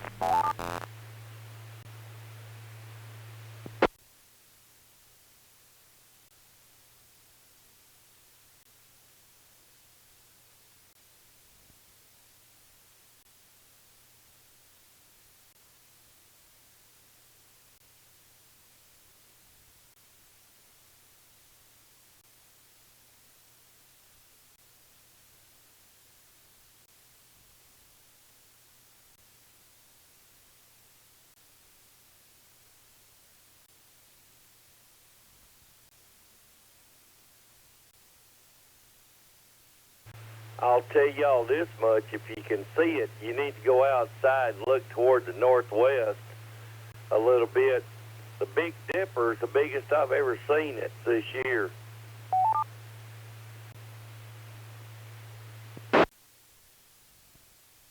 Oh no, the Earth is spiraling out of control. We're going to end up in the Big Dipper. WT9V. No, and this is not Buck Rogers in the 25th century. 21st. WT9V.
Good evening. This is W5TXX, and it's Saturday night. That means it's Afterglow Movie Net time. If you have an emergency during this net, drop your radio and call 911, because we're not the droids you're looking for. On the Afterglow Net, we discuss a pre-selected movie. If you're not yet a member of the Facebook group, it can be found by searching Afterglow Movie, 2 words, on Facebook. Or, if you'd rather, you can also email our Supreme Leader, Tom, at ke5icx@yahoo.com to be added to the Afterglow mailing list, where Tom will send you a super funny, made-up stories that are very loosely tied to the movie each week. I will ramble on for a little while, so you have time to get your snacks and your adult beverages of choice and be ready for that. And then we'll take check-ins. Tonight's movie selection was Invasion of the Saucermen, a 1957 black and white sci-fi horror comedy. Wow, that's a mouthful of genre, isn't it? Again, this is Jake, W5TXX Net Control for tonight's Afterglow Movie Net. The film synopsis is as follows. A flying saucer lands in the woods. A teenage couple, Johnny and Joan, while driving away from their lover's lane without the headlights on, accidentally run down one of the saucer's large-headed occupants.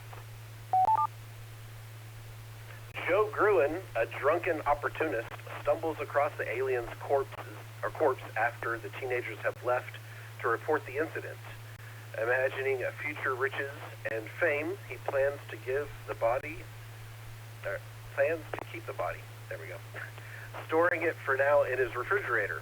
After failing to convince his buddy, Artie, to help him retrieve the alien body, Joe decides to head home. Other aliens soon arrive and inject alcohol into his veins via their retractable needle fingernails. Joe, already drunk as a skunk, soon dies from alcohol poisoning.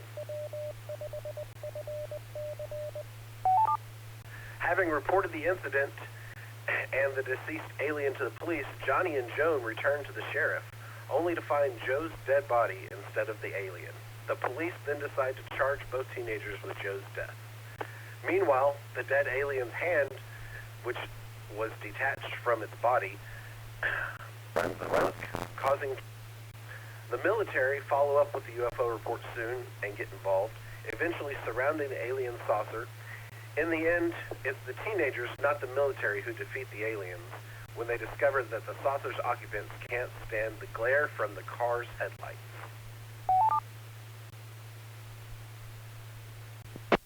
Invasion of the Saucermen was released by American International Pictures on June 19th, 1957. It was part of a double feature alongside I Was a Teenage Werewolf. In 1965, director Larry Buchanan cheaply remade Invasion of the Saucermen in color as The Eye Creatures, a made-for-television movie by AIP TV.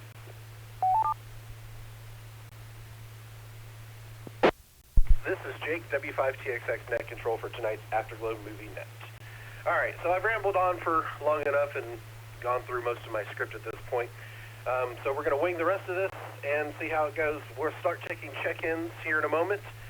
When check-in, your call sign, your name, and if you watch tonight's movie, I guess is what we'll call it. Please give your call sign phonetically and slowly. I am new to net control, so please bear with me if I ask you to repeat your call sign or name or any other information.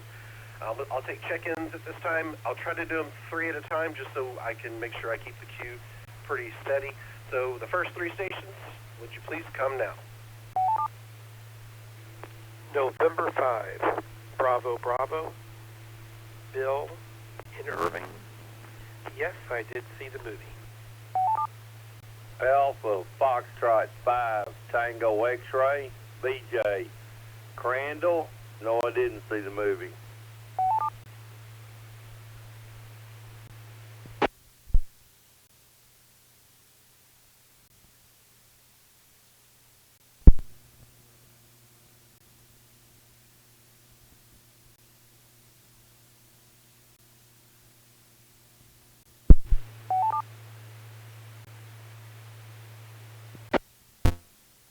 All right, just to recap real quick. November 5, Bravo, Bravo. Bill, yes, you saw the movie. AF5TX. BJ, no. KE5ICX. Tom, yes. Take the next 3 check-ins. Kilo 5, Alpha November Echo.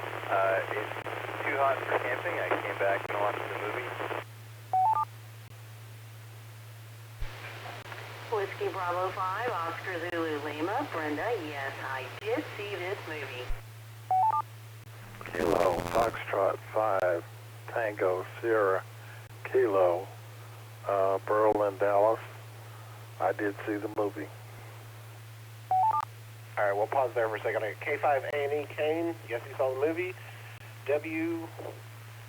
Whiskey Bravo 5, Oscar Zulu Lima. Brenda, yes, you saw the movie. And then the last one, I completely messed that one up. So if you want to go ahead and bring that back to me, please.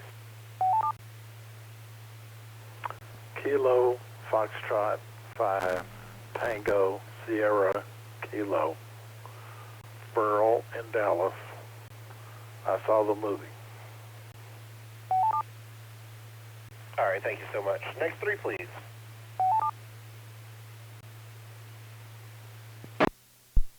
Whiskey, Tango, Niner, Victor, Michael, and Plano. Yes, I saw it. I don't want to admit that I saw it, but I saw it.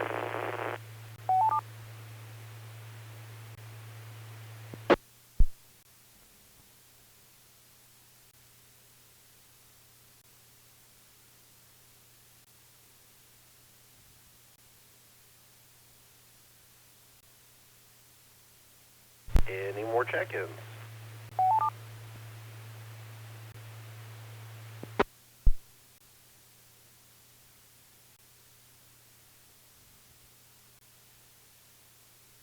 All right, so I don't know if you'll normally check for Echo Link. Is that a thing? WT9V, you want to let me know? Yes, they usually do, but sometimes the Echo Link people just jump right on in there anyway. Usually Jay, maybe just Billy, occasionally a wild card, WT9V. All right, Echo Link people, if you're there and you want to check in, please come now.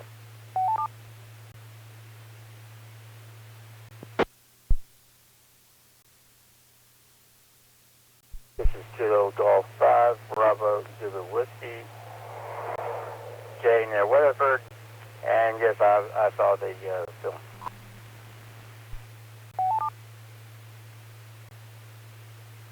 Kilo Foxtrot 5, Papa Delta Sierra, Billy and Sherman. I did not see the film.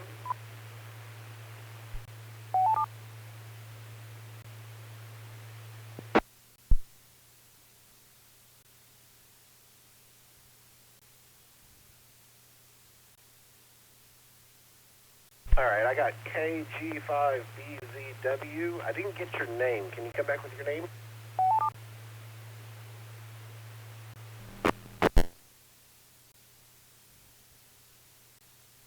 That was Jay, Juliet Alpha Yankee. AF5PDS, your name, please?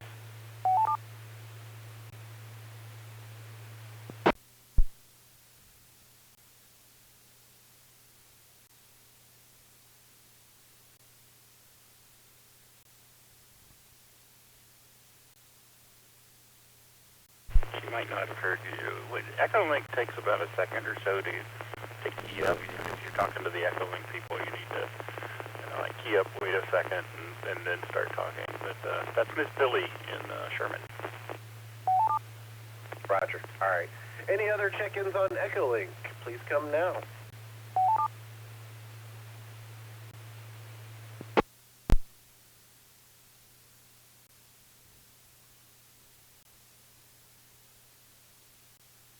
Okay, well, we'll move on, and if we have an opportunity to do late check-ins, we'll do that later. For those of you watching the movie, we'll go down the list and ask you guys questions and whatnot. We'll start off with, just generally what you thought of the plot, and if you want to start off, Bill, N5BB. Go ahead, sir.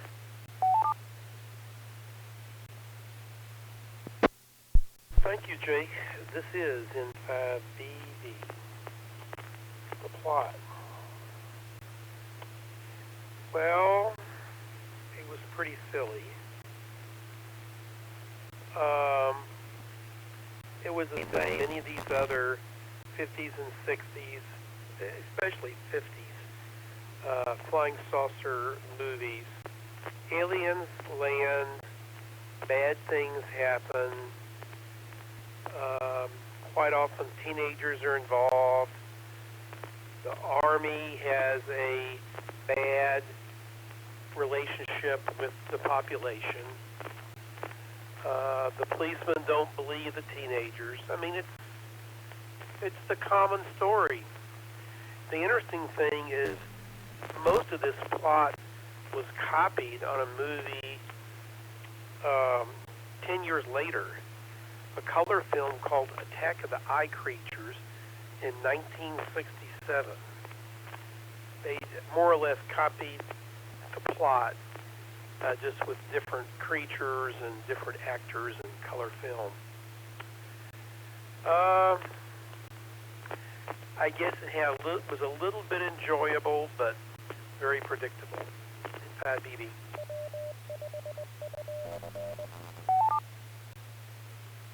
Well, thank you for that, Bill. Actually, you may have missed my intro, but I did say that it was pretty much copied word for word and scene for scene in the Eye Creatures movie. Another thing that a lot of people may not know is that a reoccurring alien character, Morbo, from Futurama, was actually modeled from the alien creatures of this film. So, pretty cool little fact. Puny humans, that guy from the news. So anyways, we'll go on to, well, AF5TX, you want to comment anything since you didn't actually see the movie? Well, the only thing I can say is the movie I saw was John Wayne and the Hellfighters. I didn't see the movie that was scheduled to be watched, although I wish I could have seen it now so I could on it. AF5TX. All right, appreciate that, sir. And now to our ever-powerful overlord, Mr. Tom, KE5ICX. Tom, what did you think about it, sir?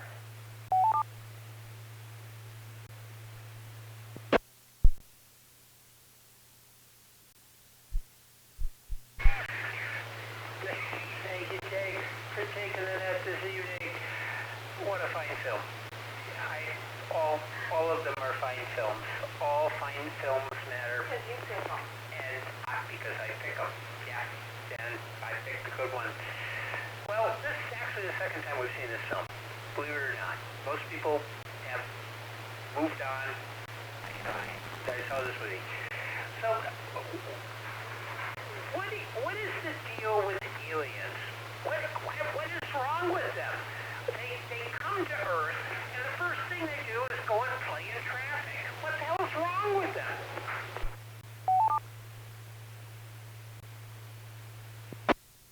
And who the hell goes into space and gets vaporized by light? When you come to Earth, you're going to pass by the sun. The first thing that's going to happen is you're going to look up, and you're dead. What the hell kind of... And what do these aliens do? They show up, they come in their little spaceship, and they land, and it looks nice, and it's got lights. It's got lights in it, just like the cars do that vaporize them. So they get out of their light spaceship. They don't get vaporized, but everybody can see them, and they walk around. They traipse across the planet looking for what? They don't have any instruments. They don't have any equipment. They're not drilling. They're not doing anything except they seem to have a perfect understanding about how to frame a guy who just ran your buddy over.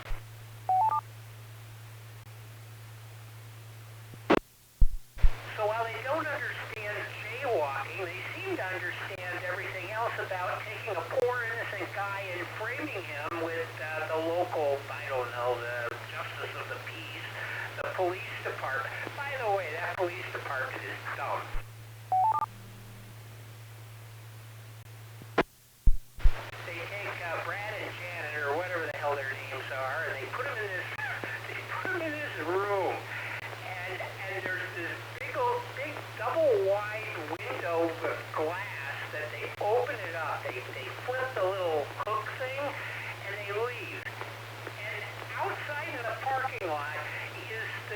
So the police, the leader guy's car with the engine running, and they drive off. They never turned the flashing light off. It just kept flashing and flashing and flashing. What? Who does that? And the other thing, thank you, Jake, for mentioning the whole thing about the big head thing and on Futurama. I never made the connection, but you're absolutely right. 2D humans. But by the way, they got really big heads, and it's like bobble, you know. It's the opposite of the weebles wobble, but they don't fall down. Well, these guys, they fall down. They can't stand up. So, I don't know. There's something weird about it. And everybody's dumb. I don't know. Sounds like panda. Never mind. I'll stop now because I'm shaking my fist. Back to you, KE5ICX. Well, thank you, Tom, for that very colorful explanation of the plot. Funny you should mention the big heads. I actually did research for tonight's net. I went and looked up some of the production photos and stuff, and those heads were huge. Like on standard, 5'8", 5'10" guys, the heads were like 3/4 of their body. It was ridiculous how big they were. So, yeah, pretty crazy. And Morbo from Futurama, that's great that he ended up looking just like him. So we'll move on to Mr. Kane, K5A&E. How did you like the plot, sir?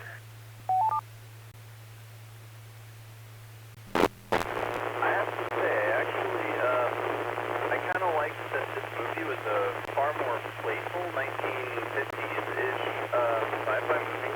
A lot of sci-fi movies that I've seen from this era are definitely too serious to themselves for the production quality and the ideas that they're showing. So I really enjoyed the playful plot. However, that's really about the only thing that I really enjoyed about the plot. As Tom mentioned, there's some absolute ridiculous plot. The whole idea that like light makes them just pop, disappear, and it's like, I mean, their spaceship had this big giant glass top on the very top of it. I mean, come on now, what? Does it disappear because of light? But and then injecting people with alcohol, like, what is this? Some kind of PSA? Like, don't get mixed up with aliens and go to the bar and drink and drive. What is going on? But yeah, I like the playfulness of the plot. That's about the only thing I can say. You know, if you don't have anything nice to say, don't say anything at all. Like I told you, this is K4. I'm checking out the route. K5A&E, back to net control.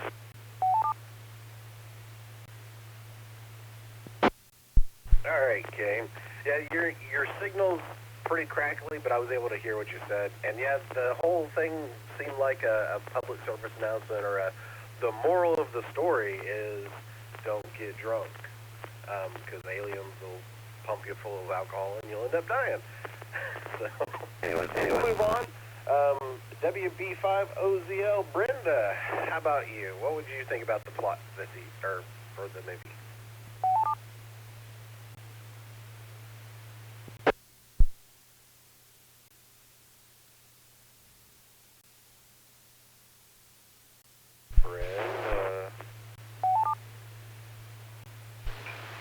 This is WB5OZL.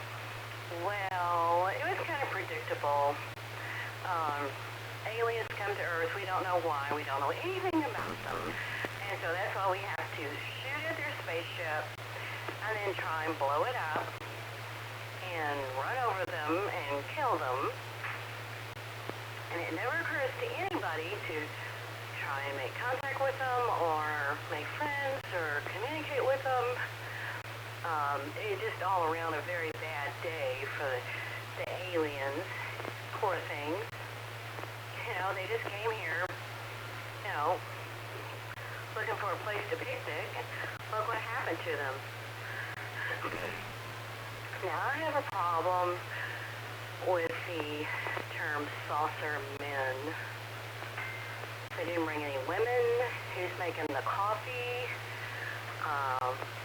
You need women around to keep you from doing stupid things. You know, a woman probably would have said, don't land there. Pick some out-of-the-way place where we won't be shot up.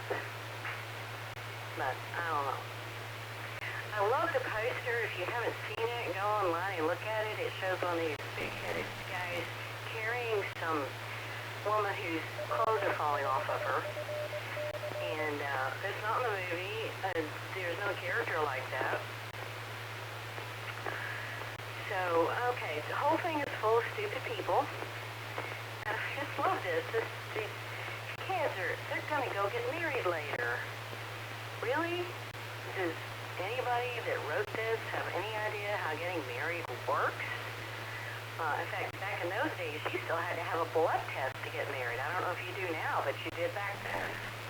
And had to wait 3 days and line up a justice of the peace and get witnesses. It's not something you could just decide to do on a date. It's just so unbelievable. Okay, I'll have more later. This is WB50ZL. Well, thank you, Brenda, for that colorful explanation of how women are better than men.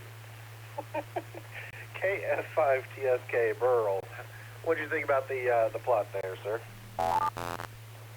This is KF5TSK. Well, you know, first I thought it was really weird that, you know, the Army was trying to open the spacecraft, and it was like, they want to shoot it, and it was like, well, nothing happened, and hey, let's get the blowtorches, and, you know, we'll just cut it open, and then all of a sudden the whole thing burns up. You know, I can just see that if the Army really spacecraft and someone lost it, I can just see the heads rolling. You know, I was sitting there watching the movie, and I thought, well, they keep talking about this, but where are the aliens? They didn't show up until the last 75% of the movie, and it was like, and what I did see was, you know, the green hand, and oh, the hand had to be a lot larger than the body. I don't know what that was about. Also, the thing that was strange in this movie is that the car battery died 2 times, and it was like, oh, we'll keep trying, and it'll suddenly come back to life, and we'll be able to go. I would say that the movie had, you know, a lot of action in it, and I really didn't get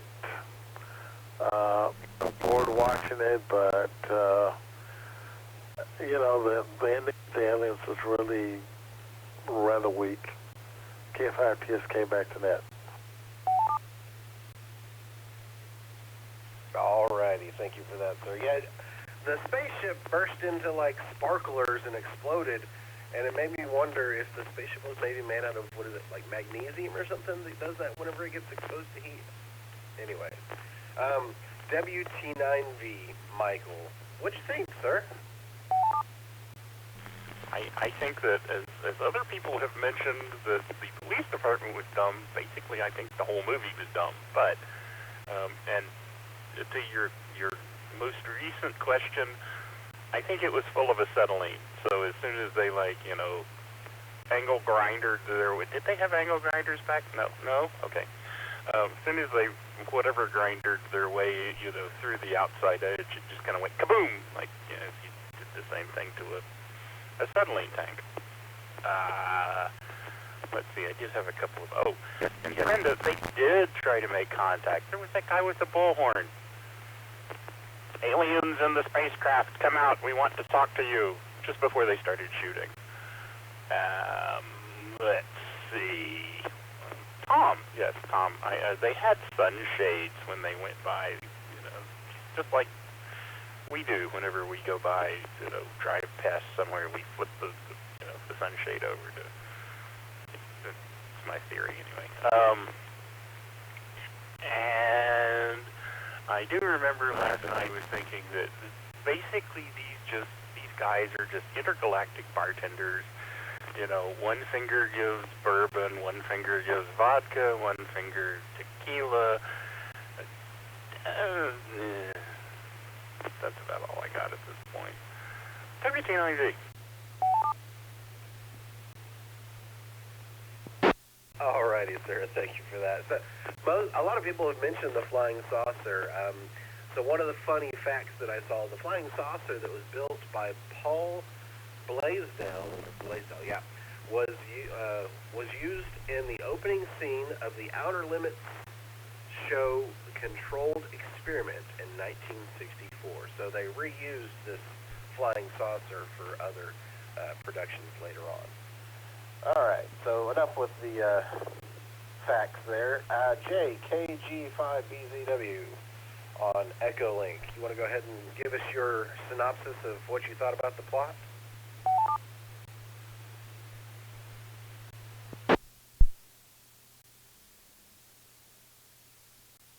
KG5BZW. Well, there was not much to... Well, it certainly kept on going. Let's just that way. There wasn't too many spots where there was just any lull in action or anything like that, so I can compliment it on that. For the timing of the whole movie, an hour seems about right for it. It's just that the whole story was just kind of silly and stupid. I don't know it's like, okay, it's the characters that were stupid. I don't know if that translates to the story being stupid. But when you got, I agree that, there's not really one. There is a smart person. They weren't able to demonstrate their intelligence. Including the aliens, which, yeah, Tom was like, how does this even make sense with, anyway, I really don't know what to say about it. It's just, it's just silly. KG5BGW, back to that. All right, Jay, thanks for that. All right, so we'll move on to KF5PDS. Billy, tell us what you thought about the plot.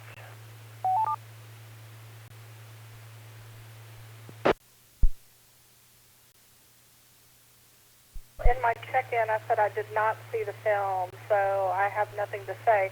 I'm just going to listen, so you don't have to call on me. This is KF5PDS, back to net.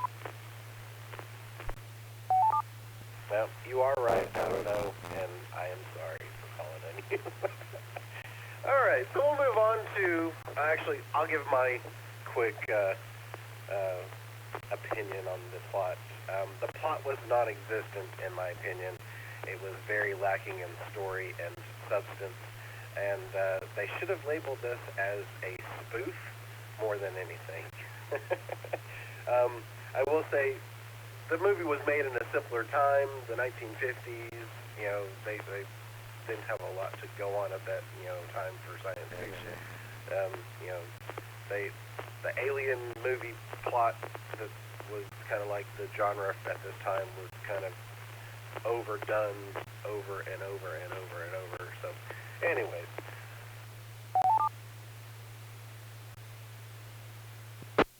So we'll move on to characters. N5BB Bill, you want to tell us about, was it Joe, Ann, or Joan? Yeah, Joan and Johnny and all those guys, and tell us what you thought about the characters.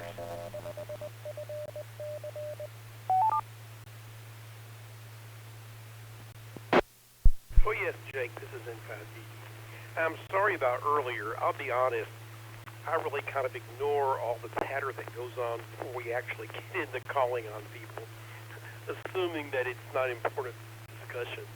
So I really was doing some other things and wasn't listening before you called on me. Sorry about that. Apologies. Anyway,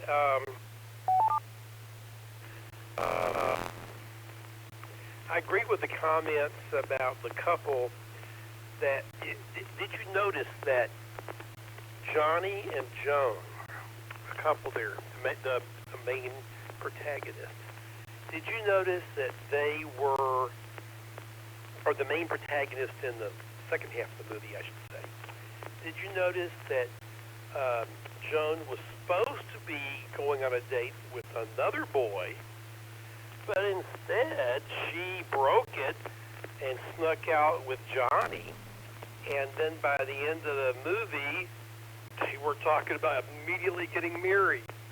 It's like, what went on there? I think it was a writing problem.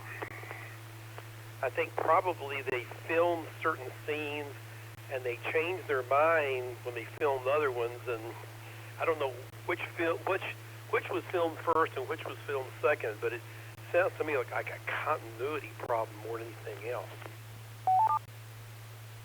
Or just really bad writing. Farmer Larkin, who was a guy named Raymond Hatton, was the actor. He played the very, very typecast, the kind of character, the old farmer that keeps complaining about everything, but he never does anything. Does he block the road? No. Does he put up a gate or fence? No. He waves his gun around. Does he ever fire it? No. And all the kids kind of feel about it the same way. The other actors, Frank Gorshin actually had a pretty interesting character there, although they killed him off early. He was Joe Gruen.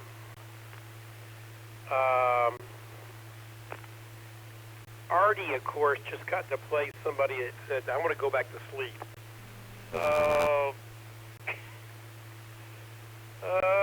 That was characterized that way. Talked about Johnny and Joan. Did you notice Lieutenant Wilkins and Colonel Ambrose? They had an interesting exchange about the Army covering up this and other things, which was kind of funny. That was supposed to be a little comical. On these old movies, I have a habit, maybe probably a bad habit, of looking to see how old the actors were when they played these characters, and then are they still alive, or when did they die?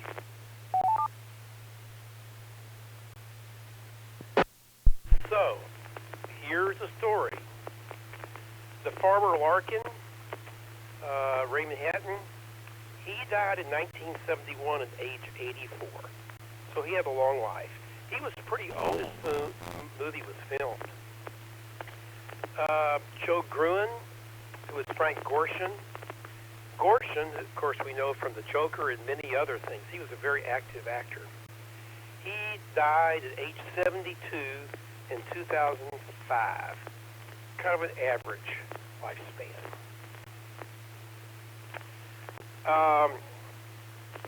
Johnny Carter, Stephen Terrell, the male kind of love interest there, he's still alive, as far as I can tell. He's 81 right now.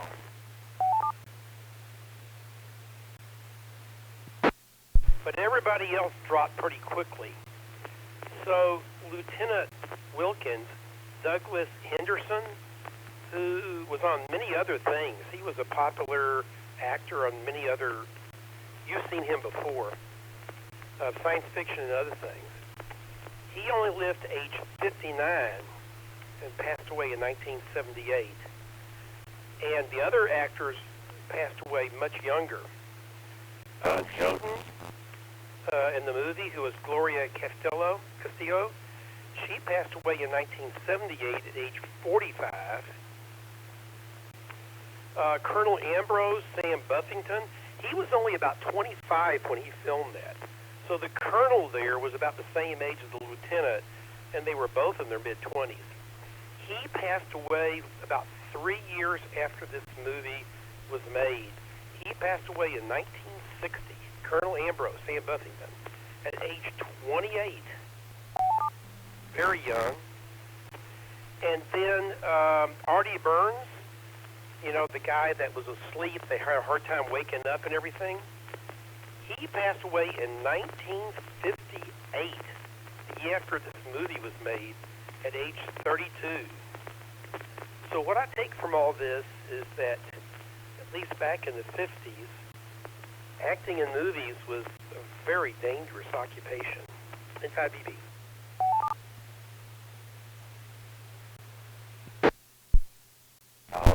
So you had some good points about continuity and stuff, and I wrote down this note here. During the film, you actually, if you're an audiophile like I am, and you listen to the recording levels of different scenes, there's about 3 different recording levels that were used, and audio changes throughout the movie, back and forth, all over the place. This movie was filmed 90% on the same sound studio, so the sound audio should have been very much the same for the majority of the movie, but the audio levels fluctuate all over the place. So either they had a really bad sound guy, or they filmed it with different people throughout the iterations of the different scenes. And this is W5TXX net control for the Afterglow Movie Net. So we'll move on. The next on the list is our overlord, Mr. Tom, KE5ICX. Tom, what did you think about these ridiculous characters?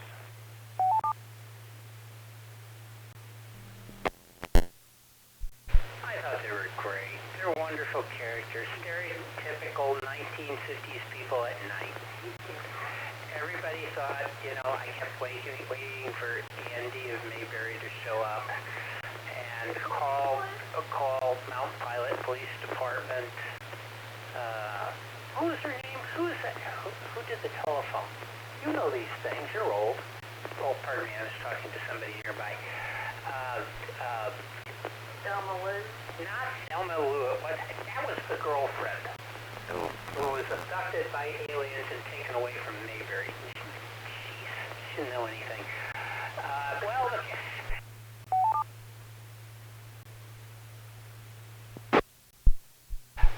The characters fit their roles quite well. Frank Gorson, I loved him, you know. The other side of his face was black. But, you know, somehow or another, it seemed like it could be real if it weren't. You know, the characters were very sincere about what they did. They didn't gas them as much, except for the guy, the farmer, and his Dell. He was a bit annoying, but he's sort of that stay off my grass field thing. And so you expect that. That's to be expected. All the other characters, by the way, these are the oldest teenagers ever. These guys are like 35 years old and they're still teenagers. How do you do that?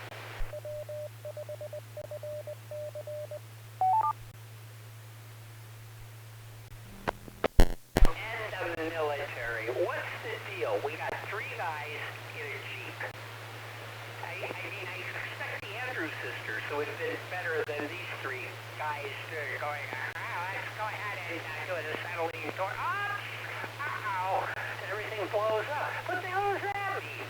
You know, and at least if the Andrews sisters were there, they could have sang a song and then enticed the aliens out. That would have been a lot better. A musical. A science fiction musical. Somehow or another, that's much better. I think there's been one like that, but I'm not sure. But not this one. Are you nuts? Oh, jeez. So, you know, it a moment.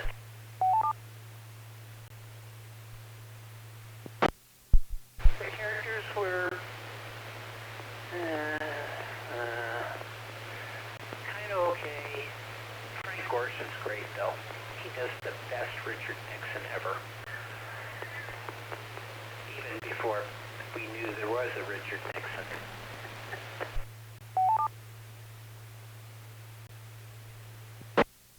I'm not sure what I can add to that. That would be of any value. So I will. KE5ICX.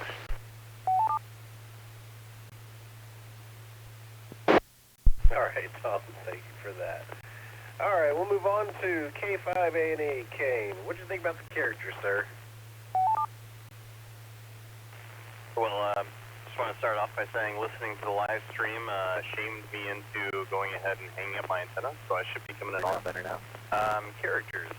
Yeah, so, I mean, the main characters just were the most stereotypical 1950s, golly gee, mister, like, I haven't done a bad thing ever in my life, kind of people. And, I don't know. I hate those kinds of characters. They always bother me.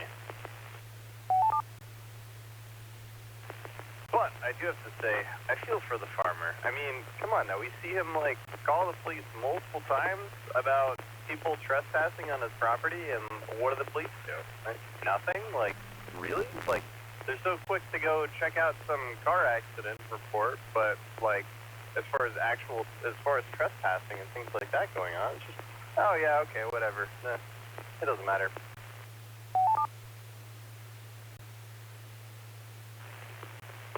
And, yeah, as far as the aliens go, as a character, as a group, they just, I mean, their motions just don't make any sense.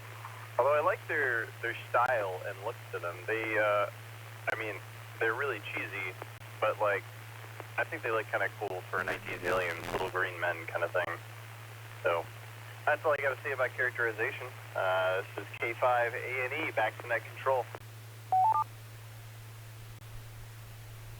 All right, thank you, sir. And actually, your audio sounds way better. You almost sound like you're in Dallas. So, there's that. WBZL. Brenda, what'd you think about those fantastic characters?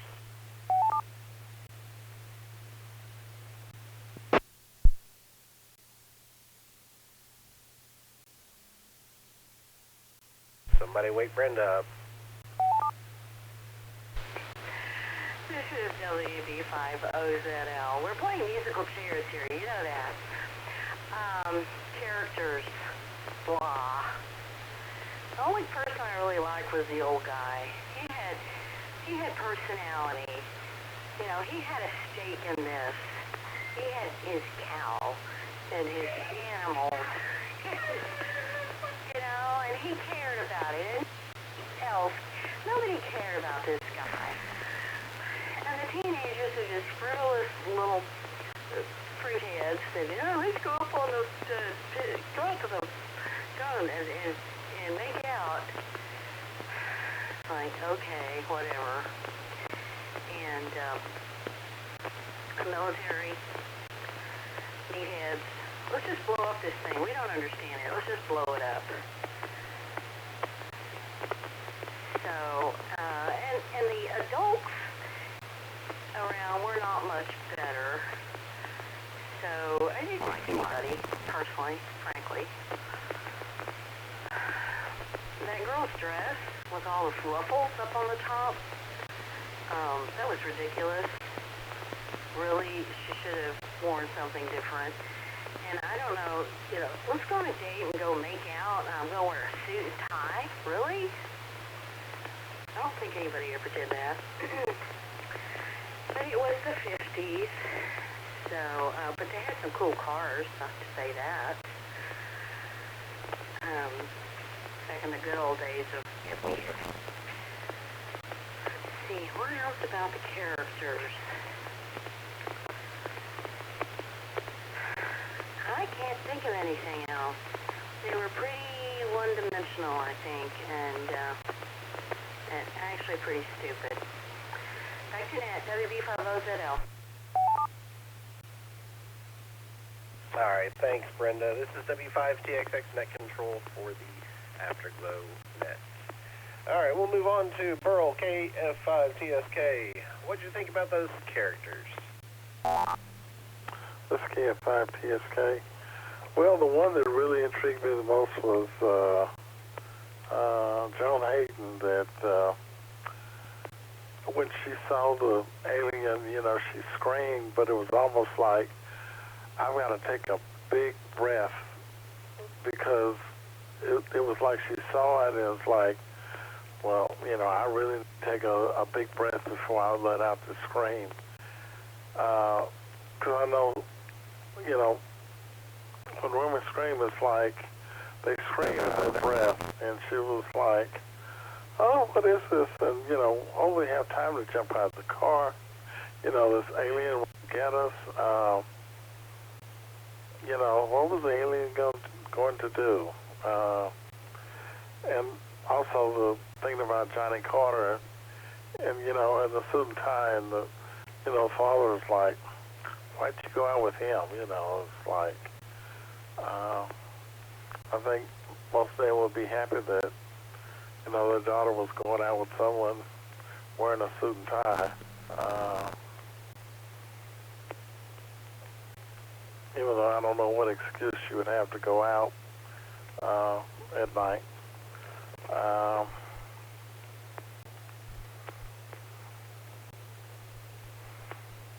This plane crash with nothing left. I mean, the police didn't seem realistic that, oh yeah, we picked up the car. We won't charge you with auto theft. Oh yeah, the guy died of poisoning. It's like everything was just so swift that, just go home and, don't bother us anymore. The police show up and it's like the military says, it was a plane crash. They go, oh, okay, it was a plane crash. And they just leave, It's like, yeah, we accept your word for it, We don't see anything, so it was a plane crash. Nothing was really, believable, but like I said, they got the action going, which, the movie kept moving. It wasn't like they, we got to make this last for, 2 hours. It was like, well, we've got action, and, but, even the alien itself, that, he didn't look very menacing. So, or, never really made any communication. KF5 TSK back to net. Alrighty, thank you, sir. And on to Mr. Michael, WT9V. What you think about those characters? Well, I had a few problems with a couple of things. Like the little hypodermic fingers of the aliens didn't look all that sharp, and yet they managed to break the side of that tire with no effort whatsoever. Apparently Brenda has discovered Tom's pin collection. Anyway, so, I don't know, I thought I didn't think any of the characters really fit into a science fiction weird thing movie. They fit into some other kind of movie. I did want to say, since you're new to all of this, I did want to say that on my first go-round, I did discover what Tom meant by fine film. An acronym, frankly insipid, nebulously esoteric film. And this one definitely fits the bill. Let's see. I don't really have any kind of good notes from last night because I sprained my eyeballs watching the thing. rolling a bunch with so many of the same, oh, Johnny! But I did want to make a couple of comments about the Comet. One of them is to Mr. Bill. I hope you're not going to make a habit of doing boring obituaries of everybody in every other movie that we ever watch, because you might start having to write them for the people on the net. And to Tom, Sarah was the telephone operator. I figured that I'd get that in before Bill told us that she died. Oh, Johnny! 1790.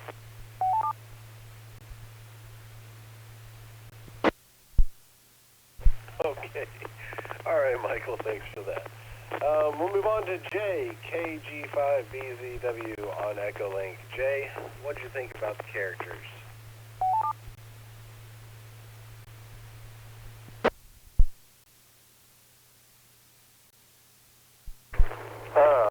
KG5BZW, yeah, characters. I really, there's not,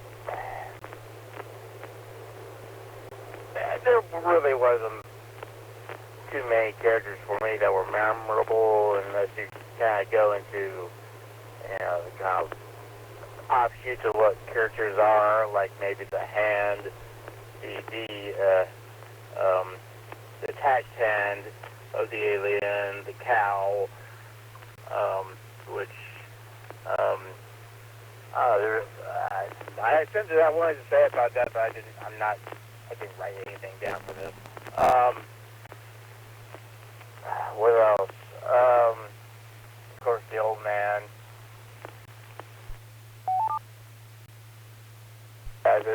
The police, the detective,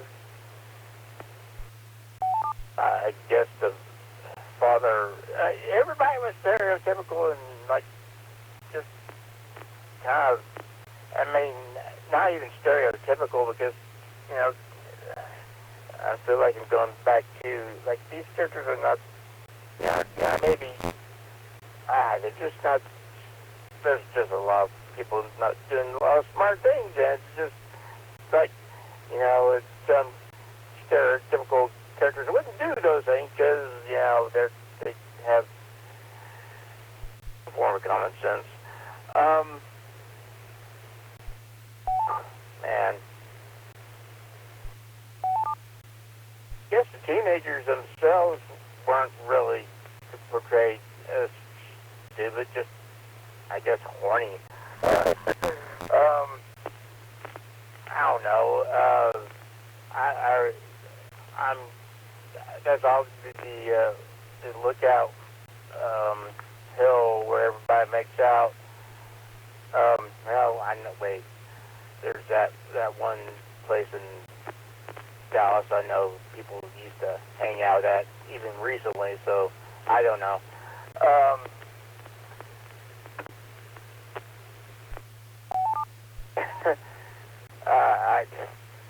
I'm kind of spinning my wheels without having any friction here, so on to the next person, KG5BGW, thanks for that. Alright, thank you there, Jay. So this is W5TXX Net Control for the Afterglow Movie Net.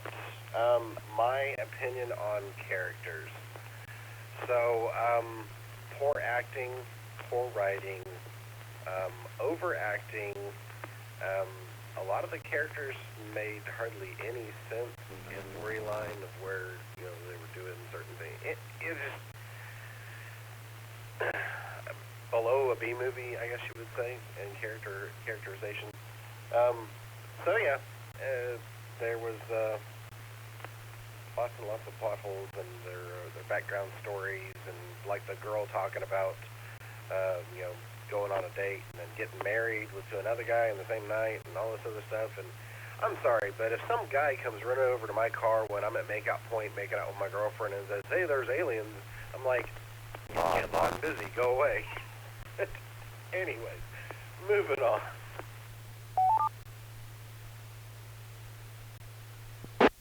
So we'll move on to special effects, and back up to the top of the list, Mr. Bill N5BB. What'd you think about those special effects. Being that it was 1950s, they were all practical effects and nothing digital. So, what'd you think?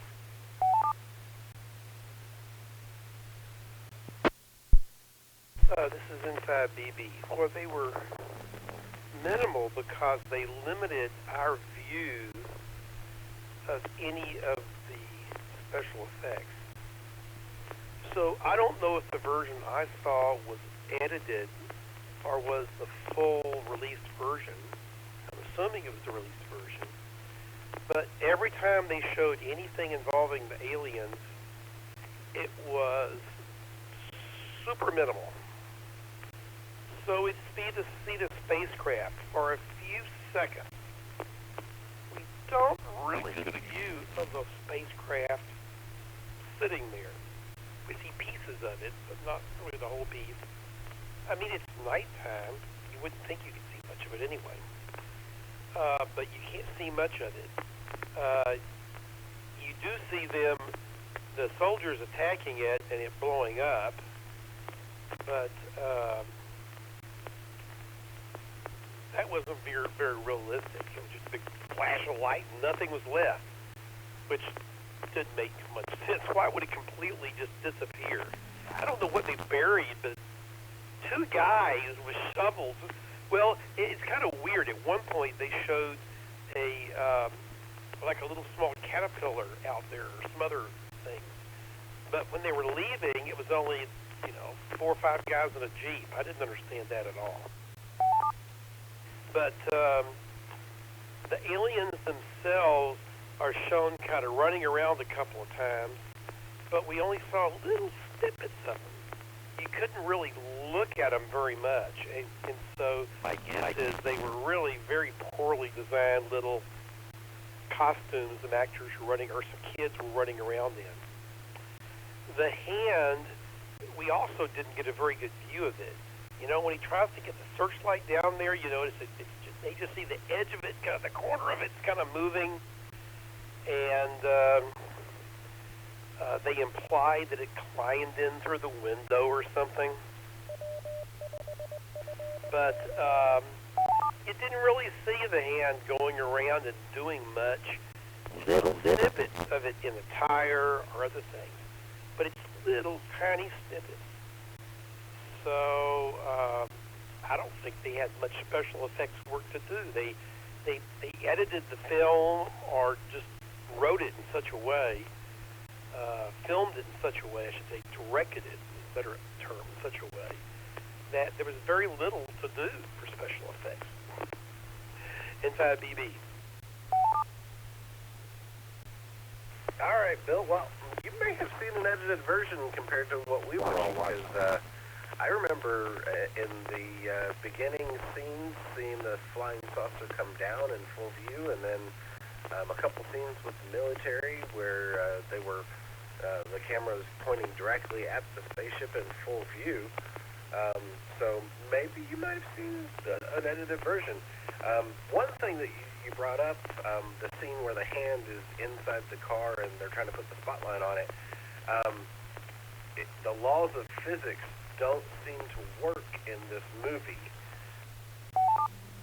What I mean by that is, they're pointing the spotlight at this car and the hand is down on the floorboard and the camera angle is pointed down and the spotlight is round, pointed down inside the car. So in order for that to happen, the laws of physics would have had to have been nullified and Johnny would have been able to bend light.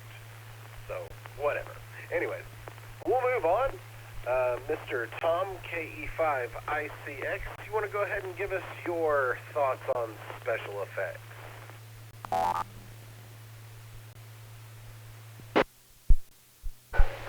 Yes, I do. All right, special effects. We see this massive saucer.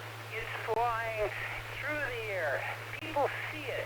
They're pointing with great expectations. It's like that scene from Day the Earth Stood Still, only without the scene from Day the Earth Stood Still. The thing lands. It does a nice little turn. It lands like the Millennium Falcon. It's got that kind of vibe to it. The aliens get out. They get to meet other people. They get run over by 1950s heavy metal cars, in fact.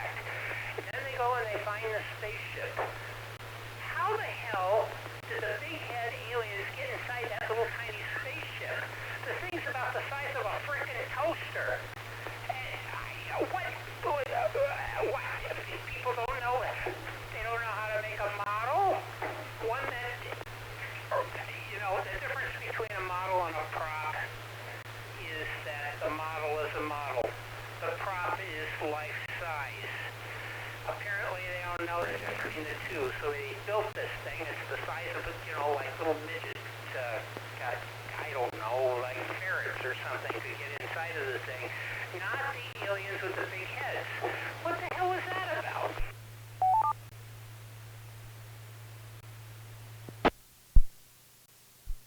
Other special effects. There were none. Well, unless you want to include the Jeep and the three people representing the entire military, the entire arm of the Air Force. Three guys. Two of which the Jeep, and the one guy went in to, stop things. That was it. So, I don't know. There wasn't anything else. There wasn't, there was fog, I think. There was, in front of the farmhouse, there was a dirt road with the same two tracks running down, even though 10,000 people went by back and forth a bazillion million times in their heavy metal automobiles, their Buicks, their Chryslers, all their cars that were absolutely better constructed than that POS spaceship that Sam Heads came in. You know what they should have done? They should have run over the spaceship. That would have been easier than taking and using an acetylene torch and blowing everything up. It would have been better to take an American heavy metal car and just run over the damn thing. That would have made more sense, and we would have won. I'm sure we would have won. So that's it. Music, okay. Other parts of the fonts were nice. They were nice fonts. I like that in the movie at the beginning and the end. And the guy with the narration, I think this was the movie I watched with the narration. I can't remember. It all just is fleeting. That was good too. It suggested that we were in control, even though we weren't. Back to that control. KE5ICX. All right, Tom. Funny you should say something about narration. So the narration happens at the beginning of the movie and at the end of the movie, and it's the friend of the drunk guy who is doing the narration, and he's got like this Italian, hey, forget about it, accent. I thought it was hilarious and had no place in the movie whatsoever. Just my opinion. But anyways. Alright, we'll move on. K5ANE, Kane, what do you think about those special effects? I feel like in the few instances that there were anything close to be considered special effects, they did a decent job for 1957. The hand moving in the car looked kind of convincing. It falling apart and smoking and all that kind of stuff was, okay, it's burning up somehow, which, the whole idea that it's burning up because it's being exposed to light is pretty ridiculous.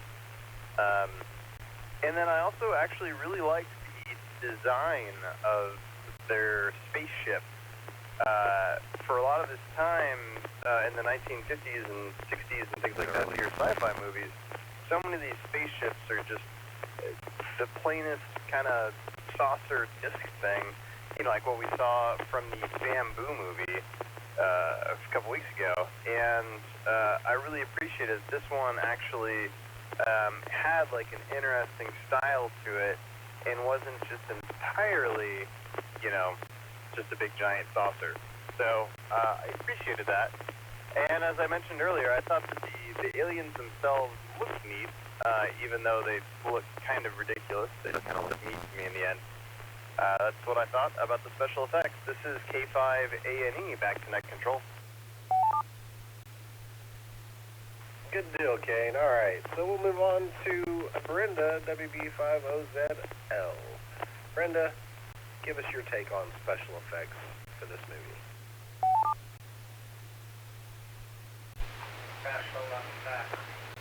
I didn't see any. Well, the spaceship landed. It was 2 inches big. But now it's full-sized aliens with that big heads. Why does everybody think aliens have to have big heads? That's to convey their superior intelligence, I guess. Run out in traffic. And, yeah, even though they run out in traffic. the guy jumped in front of the car and tried to put his hands up like, oh, stop. Like, that's stupid. And, but the cool alien effects was the claw, the hand with the little needle fingers. I mean, that was really, yeah, awesome. Tom says that's awesome.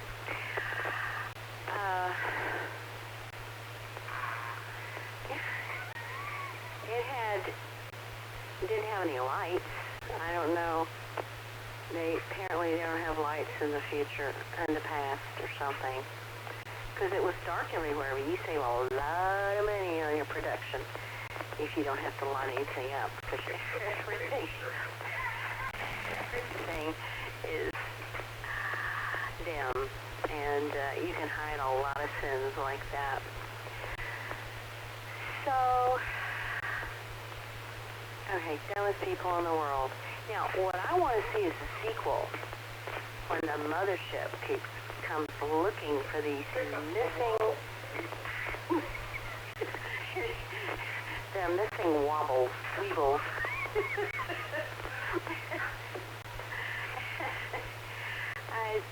This is one of the things in science fiction movies. They say one ship across the galaxy, with a few characters in it, and that's it.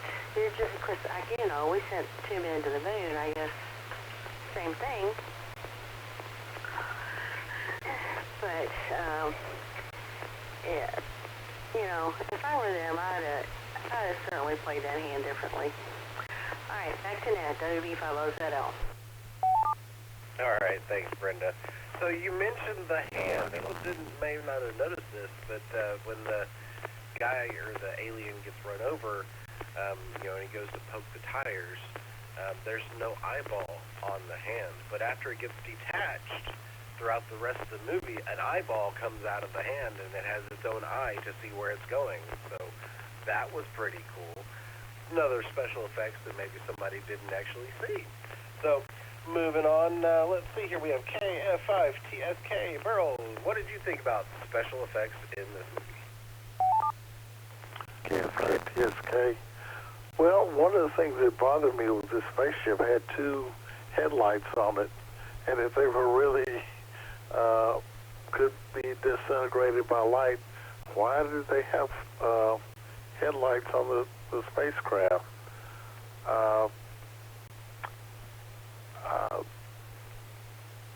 don't know what to say about the aliens. They were,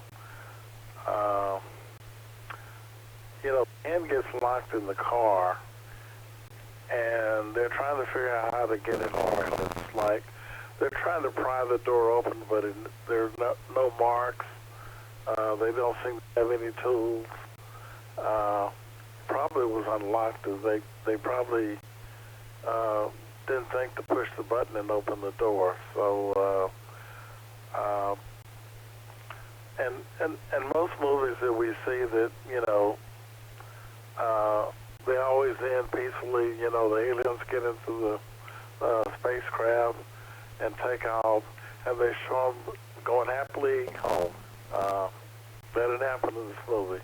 Well, what was the expected ending? KF5TSK, back to net. Yeah, and this is W5TXX, net control for Afterglow Net. You brought up a good point. The spaceship had lights on it. The aliens got out of their spaceship, left the lights on, and walked away from the spaceship with the lights on. So maybe they had special lights that they were immune to? I don't know. Anyways, so we'll move on to Mr. Michael D. What'd you think about those special effects? Well, I didn't see any special effects. I saw a lot of unspecial effects, but I do have a question. And this is just thrown out there for the group. It's okay, it's mostly rhetorical, but why is it that so many aliens who are allegedly intelligent enough to make spaceships and fly around the universe, although maybe they were just on holiday and the spaceship was a rental? You haven't been there, Why is it that these aliens aren't smart enough to grow skulls around their brains? And so I have a theory about the big head to address one of Tom's comments. I think they're used to a higher pressure, maybe on the inside of their spacecraft, which is why it kind of went kaboom whenever they, make a hole in it. When they got out of their spacecraft, their brains up and were huge because they weren't smart enough to grow skulls. And we have run into this exact same issue with the big-brained aliens on Star Trek and other places. So this is a thing. We have skulls. Our brains don't swell up. Of course, if they do, it's a bad thing. And here's another theory, Tom. This one's for you. Their spaceship was bigger on the inside, like a TARDIS.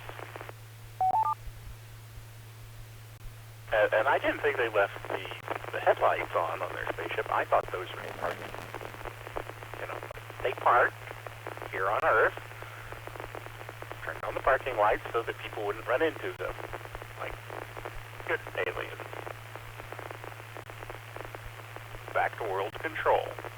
WK9B. W5TXX net control for the Afterglow net. So you bring up a funny or a scientific fact, the big head theory. All right, so I actually recently saw a space travel documentary about the Apollo missions and then the space shuttle missions and all that stuff, and prolonged exposure to lower gravity actually causes your blood pressure in your brain to raise. So maybe evolutionary, through billions of years or thousands of years of evolution, these creatures got big heads because they're in low gravity atmospheres, which causes them to have ginormous brains and ginormous heads because of their higher blood pressure. Or they just could be really bad base character alien creatures. Anyways, moving on. KG5BZW, what'd you think about those special effects?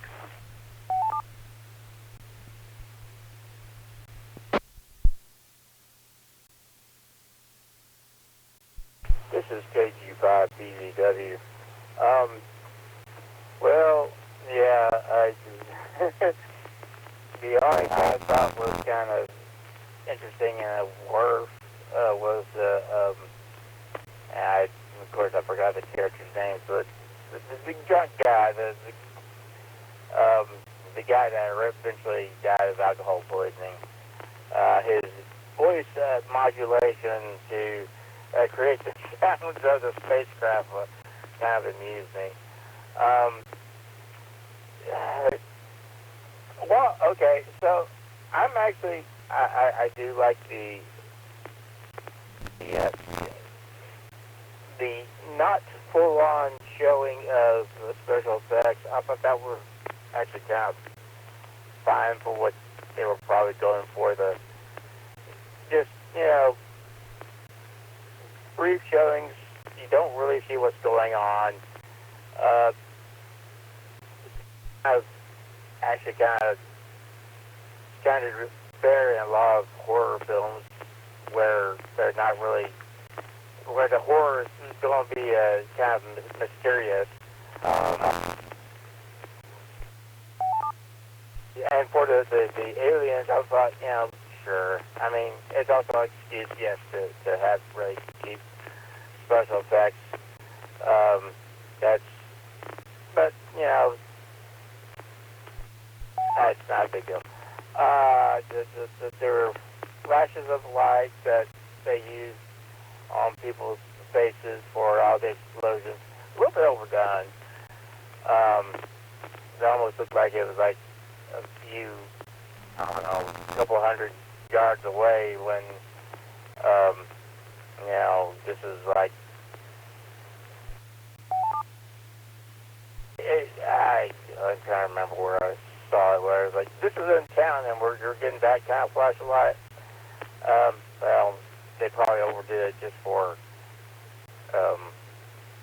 You know, oh, something happened, and you're looking at the people's faces, which wouldn't necessarily show it if it's, you know, really far away.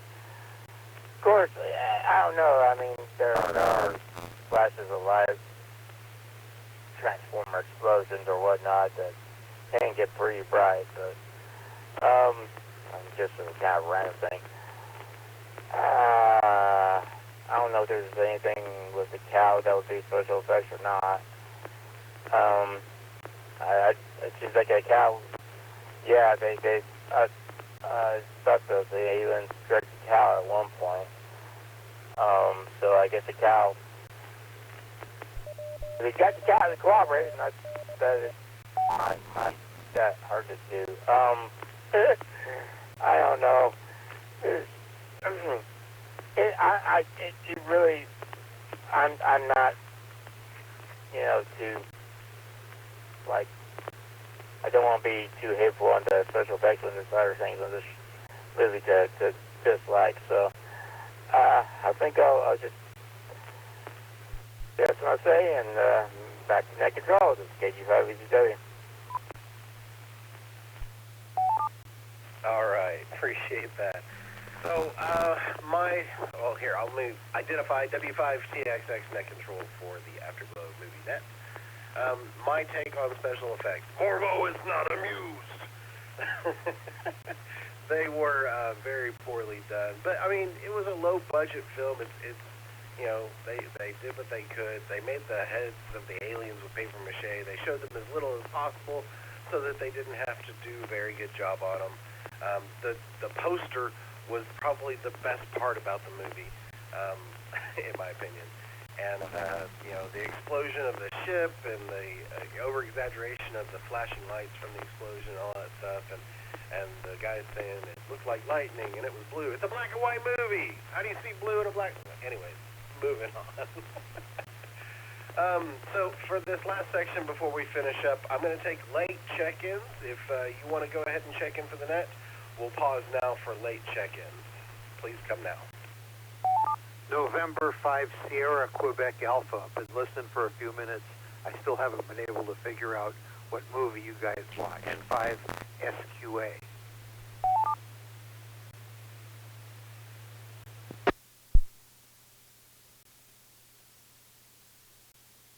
November 5 Sierra Quebec Alpha. Your name, please? Some people call me Ron. I'm in beautiful downtown Dallas.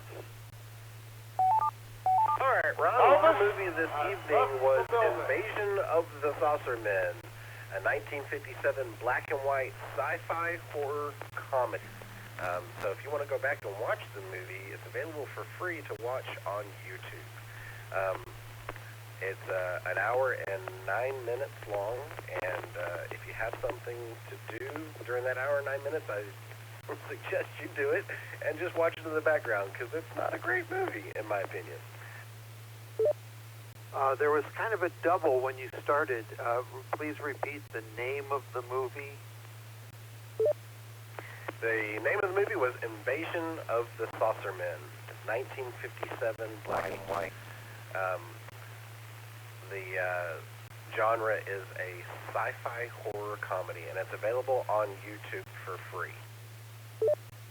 Roger that. I will make note of that and probably not watch it. But thank you very much for the fill. N5SQA.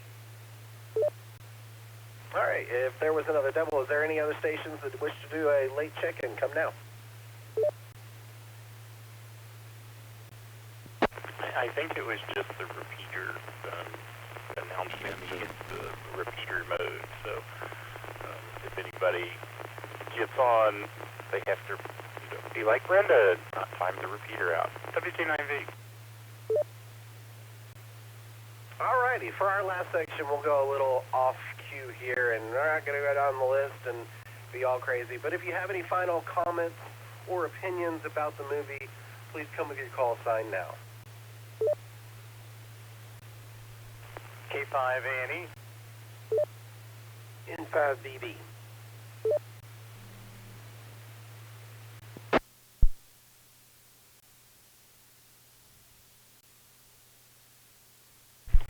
looks like we'll finish up with K5A&E. K5A&E, Caden, what do you got? Hit us with your best shot, sir.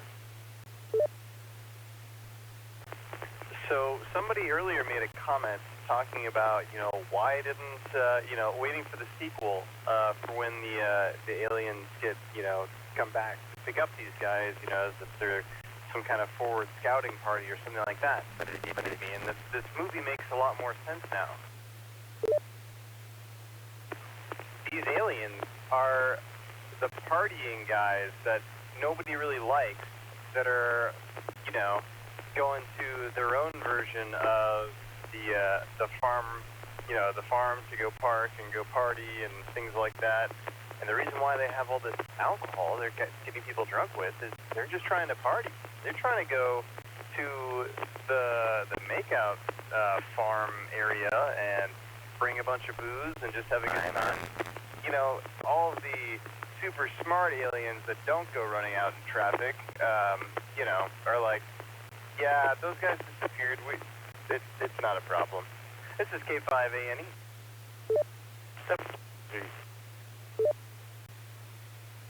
All right, King. So what you're saying is the aliens were on Rumspringa. They're Quaker aliens, and they just happen to be going out to go party and sow their wild oats. All right. N5BB, Mr. Bill, give us your final thoughts.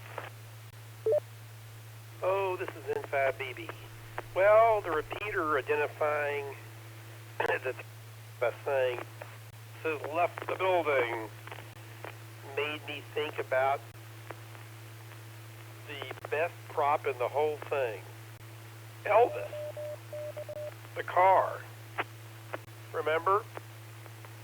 That was Jones' old jalopy, open-top jalopy. You noticed there was a storm outside, so it could rain, and she had this open-top car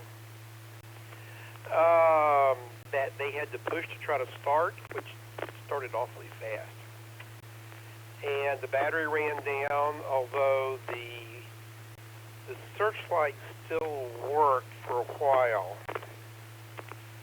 So that was Elvis. So I think that was the prop that they focused on.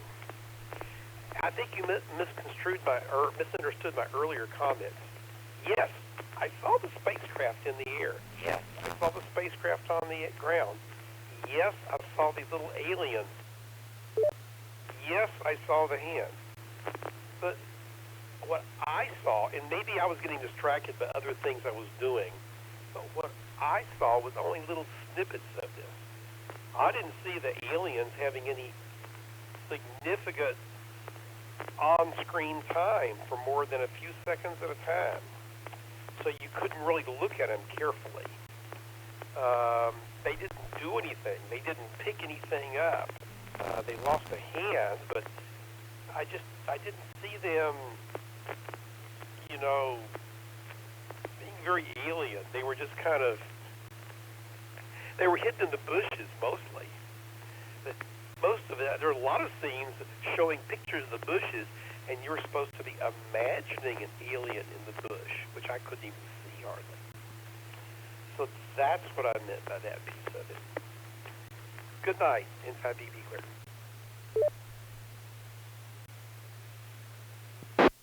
All right. Well, thank you for that.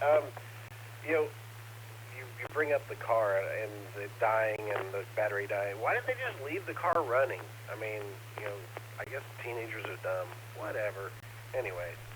So, I want to thank everybody that checked into the net tonight, and I appreciate everybody, coming with all of their opinions and everything. We had a total of 11 check-ins this evening, and this was my first net other than the beginner's net that I do on another repeater. So I appreciate everybody bearing with me and being patient. Make sure that you check out the Afterglow movie page on Facebook, or send Mr. Tom an email to get added to that email list to get his fantastic stories emailed to you. His email is ke5icx@yahoo.com. Next week's movie is City Beneath the Sea, 1970. So make sure you watch that movie this next week so that you can partake in the conversation next Saturday. In the meantime, thanks everybody. Have a great night, and we'll see you next week. W5TXX, clear. W5FC. Thank you, Jake. And so, what'd you think? You willing to do this again? Did you have fun? Yeah, I had a great time. Add me to the rotation. Sure, why not? Awesome. Cool. Yeah, I thought you did great. And I could tell you were having fun. WT90, 73, and well done.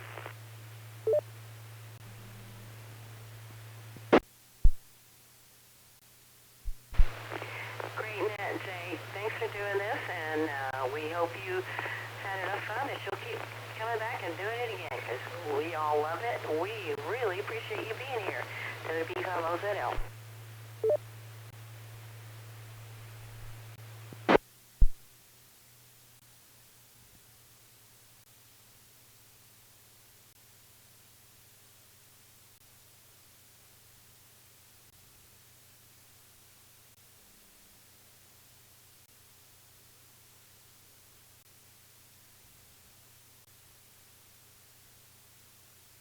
Appreciate all the encouraging words, guys.